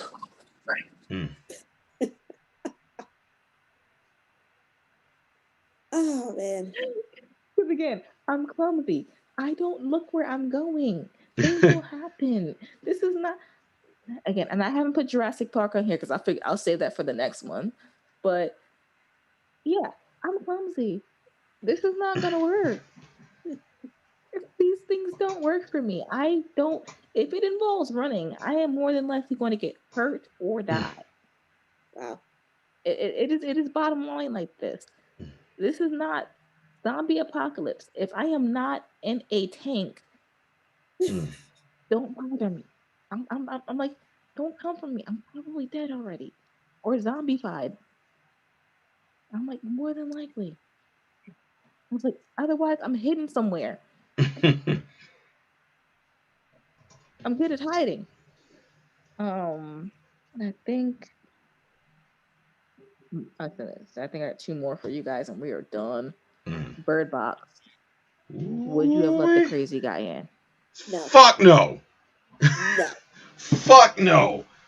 Like, would you have let him in? I automatically, as a person, would have He's not pretended even like affected. He'll be fine. Would have pretended I was not home, and if I let him in, I would have killed him. Like, first of all, you show up at the whole door, no blindfold, eyes wide open. Like, that's a that's a problem. It sounds like you fine, bruh. You can handle these dudes. I would have pretended like I wasn't even there. Like John Malkovich was right. Y'all locked me in the whole garage, and this dude is a whole maniac. Hell no. That dude is staying right at that fucking door. I don't care. And would you have taken the car like the other ones did? Oh, I mean, as far as we know, they survived, right? Yeah, right. Machine Gun Kelly and Homegirl, they done dipped off. I mean, they probably died off screen, I guess. Yeah. But I mean, I wouldn't have done that. The more cars we have, the better. But nah, like that's wow. But nah, I definitely wouldn't have let Nutcase inside. As soon as he pulled out the pictures, I was like, oh man, like. As soon as I saw that he seems to be unaffected, unbothered, unscathed by whatever everybody else is seeing, I'm like, oh, he fine. Like if you walk up to the door and you got no blindfold on, your eyes not even closed, nah, you gotta go to the next house, bruh. Like not here. We have no space for you, big dog. No space. I mean, I'm trying to remember if they even figured out that it didn't seem to affect crazy people. Don't say that. That it didn't appear to affect mentally ill. Yeah. Severe, or I can't even say severely mentally ill. I'm trying to find the word and I can't find the word right now. Well, I think we're all a little mentally unstable. But some more than others, of course. So yeah. It was interesting. I'm trying to figure it out if they had figured that out by then. I don't think I figured that out until they got to the grocery store and something happened, and it was like the same. They encountered like the same scenario. They did, and that was before we met Homeboy. And that's what I'm saying. At that point, we would have had that conversation. Like, yeah, we ain't care. First of all, I want to let dude in from that point either. Right. Again, knowing the situation, oh, I'm outside, let me in. No. Mouth and all. No. Absolutely not. Grab what we need to grab and get out. I was trying to say, if what if you were in the house? I'm like, you know what? I would just probably try to find an empty house at this point. Because I would totally understand. Or if I'm outside, I'm dead. Yep. Yeah, more than likely if you're outside and you don't have, unless you are blind, which in that case you have a whole nother problem. I'm like, you totally fine, bro. Shoot, man. But yeah, no, I would not have let that man in. But at the same time, would I have taken that truck to go down that water with my kids? Probably not. No. That was so dangerous and irresponsible. Yeah. I mean, unless I start training like a daredevil, I don't know. Man, listen. Wish they could have Daredevil's abilities at that point. At that point, they're like, shit, they were there for a while, weren't they? I'm good to go. Yeah. How much? Yeah,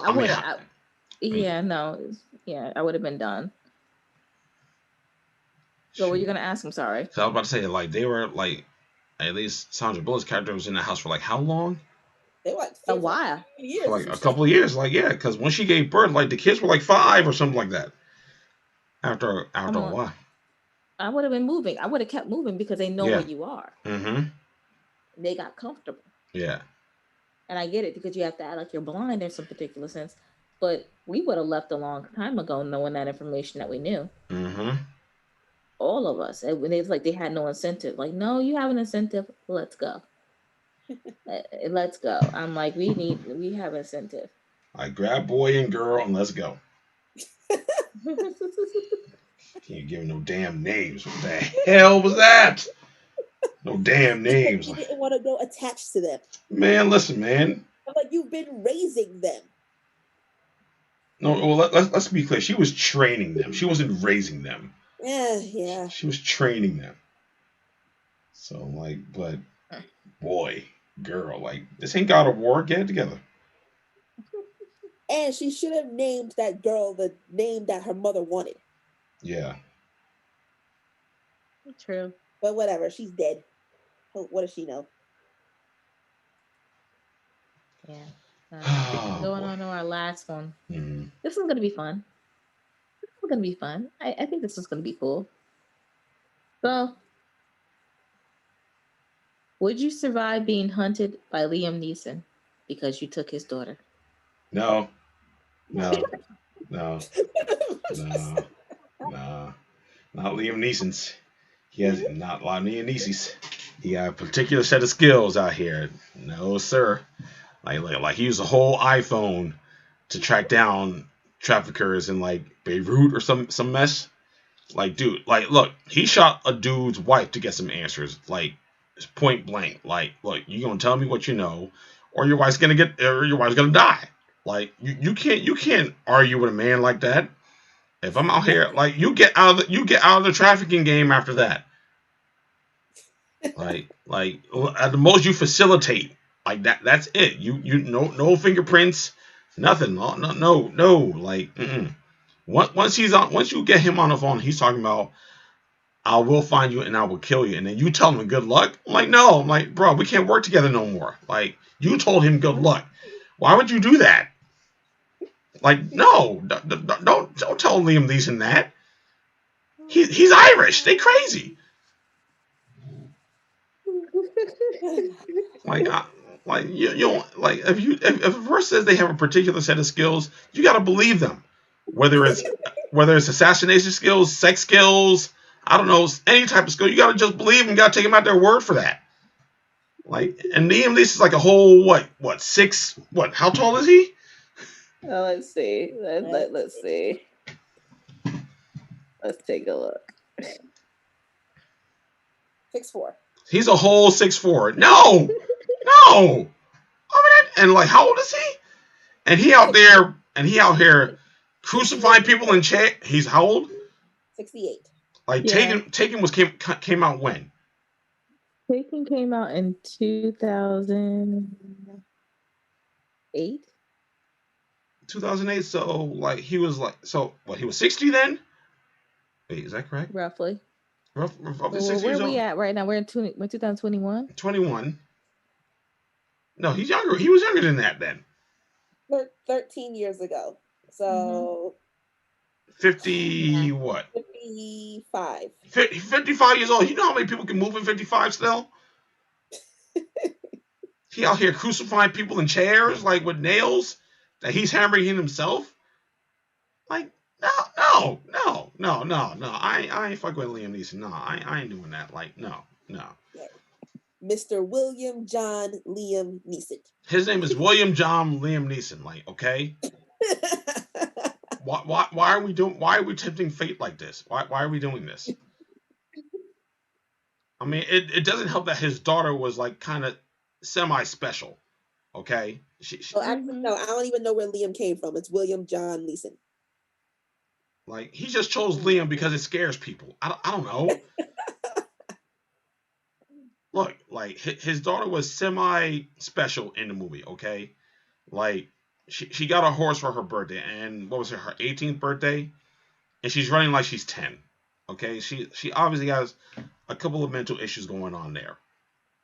But then Liam Neeson, who's been out of the CIA apparently, whatever government affiliation he was with, he's been out there for like years, and he's just taking odds and end jobs out of nowhere. And then the first thing he does when his daughter calls him, he doesn't just stay on the phone. He hooks it up to a tracking device. No, I'm not messing with him. Absolutely not. No. I like my life. No. I think I'd be more scared of him than Batman. Like, no. I think that's what you for the last one. Yeah, I'd probably be scared of him and John Wick are two people. As long as you don't mess with John Wick's dog, you're all right. But I'm not messing with John Wick's car. I'm not messing with John Wick nothing. Like if I'm the mailman, I'm delivering mail on the street. I'm not going to his house. Like, I'll honk the horn and be like, "You got mail.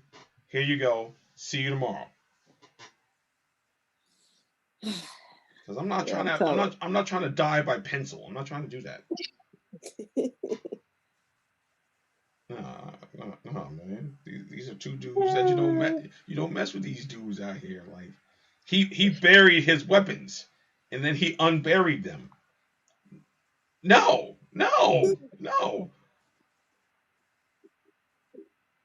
I'm telling you, it's interesting to watch it. It's like it's to be on the other side of that. That's why I actually switched it, because I'm like, it's easy to say if it was the other side. I'm like, probably not. I would never find my kid.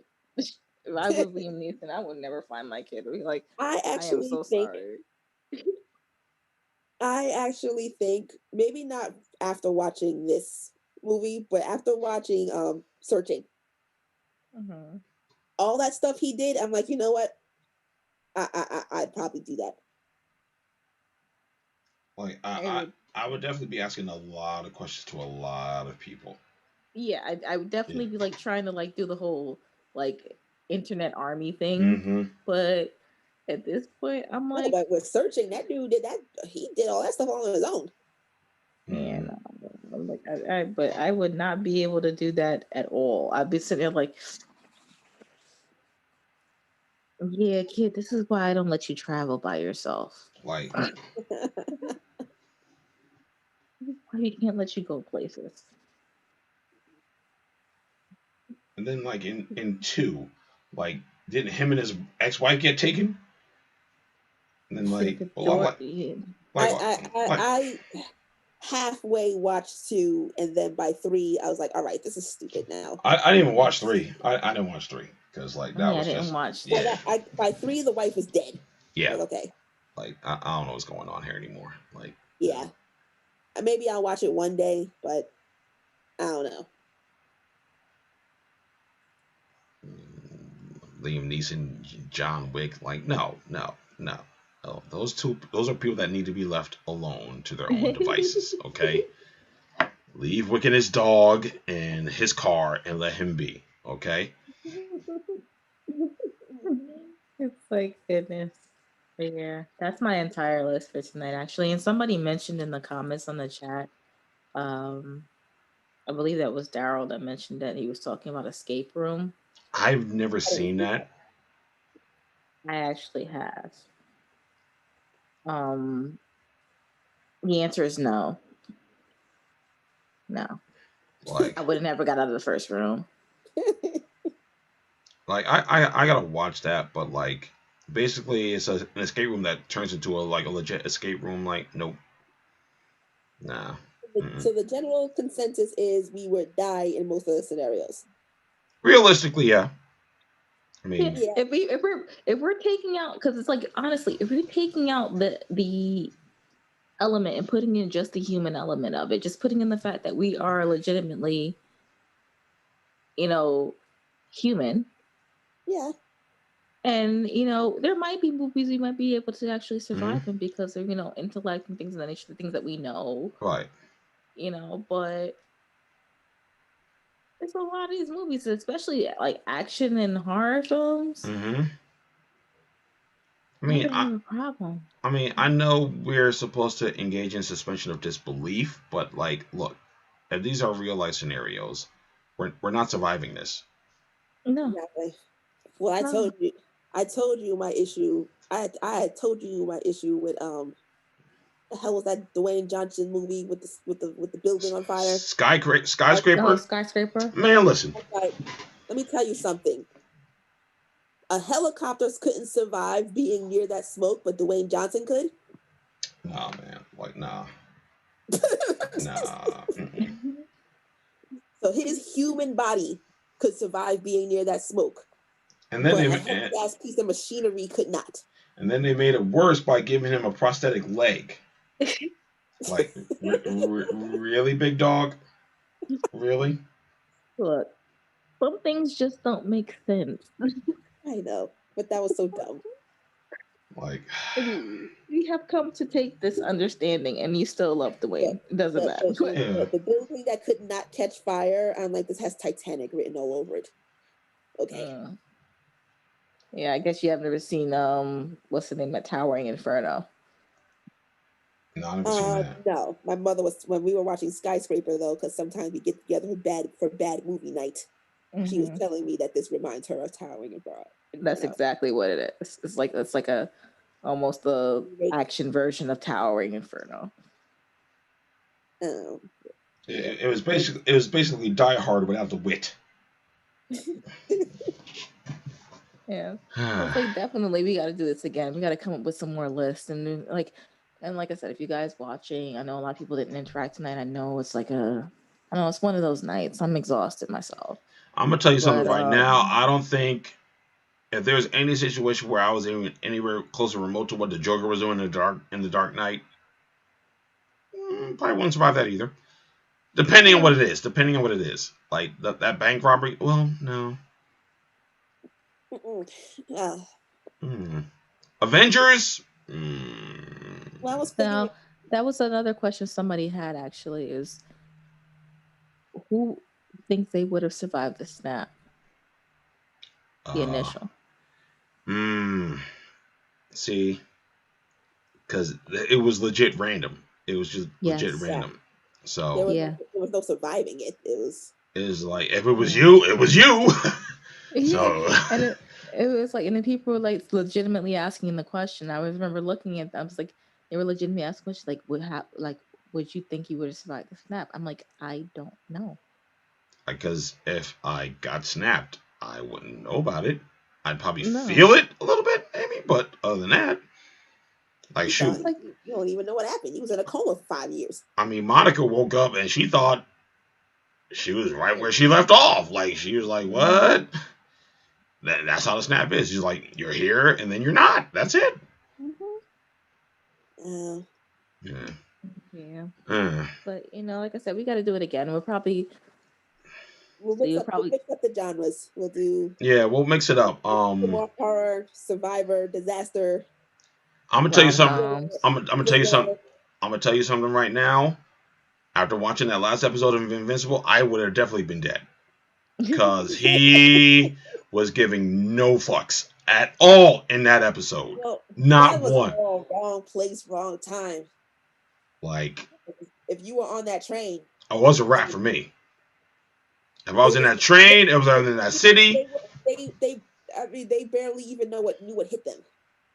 Like, that was, and people want to talk about the Man of Steel scene. Man, listen. I don't watch Superman movies, so. Yeah, I know. So but we are definitely going to do this again. What I'm most likely going to do, I'm going to just start taking notes on whatever I watch and like seeing what a scenario from that will make a good thing for the list. So, this is just basically general off the fly kind of thing. Yeah. So, and we will do a Falcon and Winter Soldier plus an Invincible recap next week. Yeah. We forgot this week. Yeah, we totally forgot to do that tonight. So we'll definitely do that next week. We'll definitely talk about Captain America and the Winter Soldier, or Captain America and the White Wolf, whatever they're calling it right now, and definitely Invincible. Maybe we could. I don't know. Everything's on a break now, so. and I still haven't watched Falcon and the Winter Soldier anyway. Oh, so you got it. So yeah, you got to get caught up. It's only 6 episodes, so you can knock those out in like. Nice and short. And I'm behind in Invincible, so. Those are only 8, so yeah. Yeah, I've been busy. Nice. Yeah, so. Busy's always good. It's all good, so I mean, right now the only thing we have to watch now is like what, aside from Equalizer. I mean, Legends. That comes back. I think that came back tonight. Did that come back tonight? Yeah. Yeah. But I don't know. It is what it is, guys. So we'll do this again. We'll do it again. We'll probably pick back up. Yeah, we'll probably pick this back up next show, and we'll probably include some TV shows too. We'll include some TV shows and some like cartoons and stuff. We'll include some of those too, so those will be interesting. But cool. Yeah, but I want to thank everyone who was watching us on Twitch, watching us on Facebook, and watching us on YouTube. Of course, we'll be back again next week, same time. If you guys have any suggestions into the subject that we were talking about today, feel free to send it our way, and we'll include it in the list and stuff. So this is Bill. So this is part 1, Surviving Cinema Part 1. Okay, part 2 is coming next week. All right. Hopefully Harold will be able to join us next week too. But again, the audio for this will be up on later on in the week too. Most likely Wednesday, the audio will be up for this on podcast streaming services, so you can get to listen while you work out, drive, or wherever you go on a Wednesday. I don't know. But yeah, we'll catch you guys next Sunday, and thanks for tuning in. We're out. Good night, guys.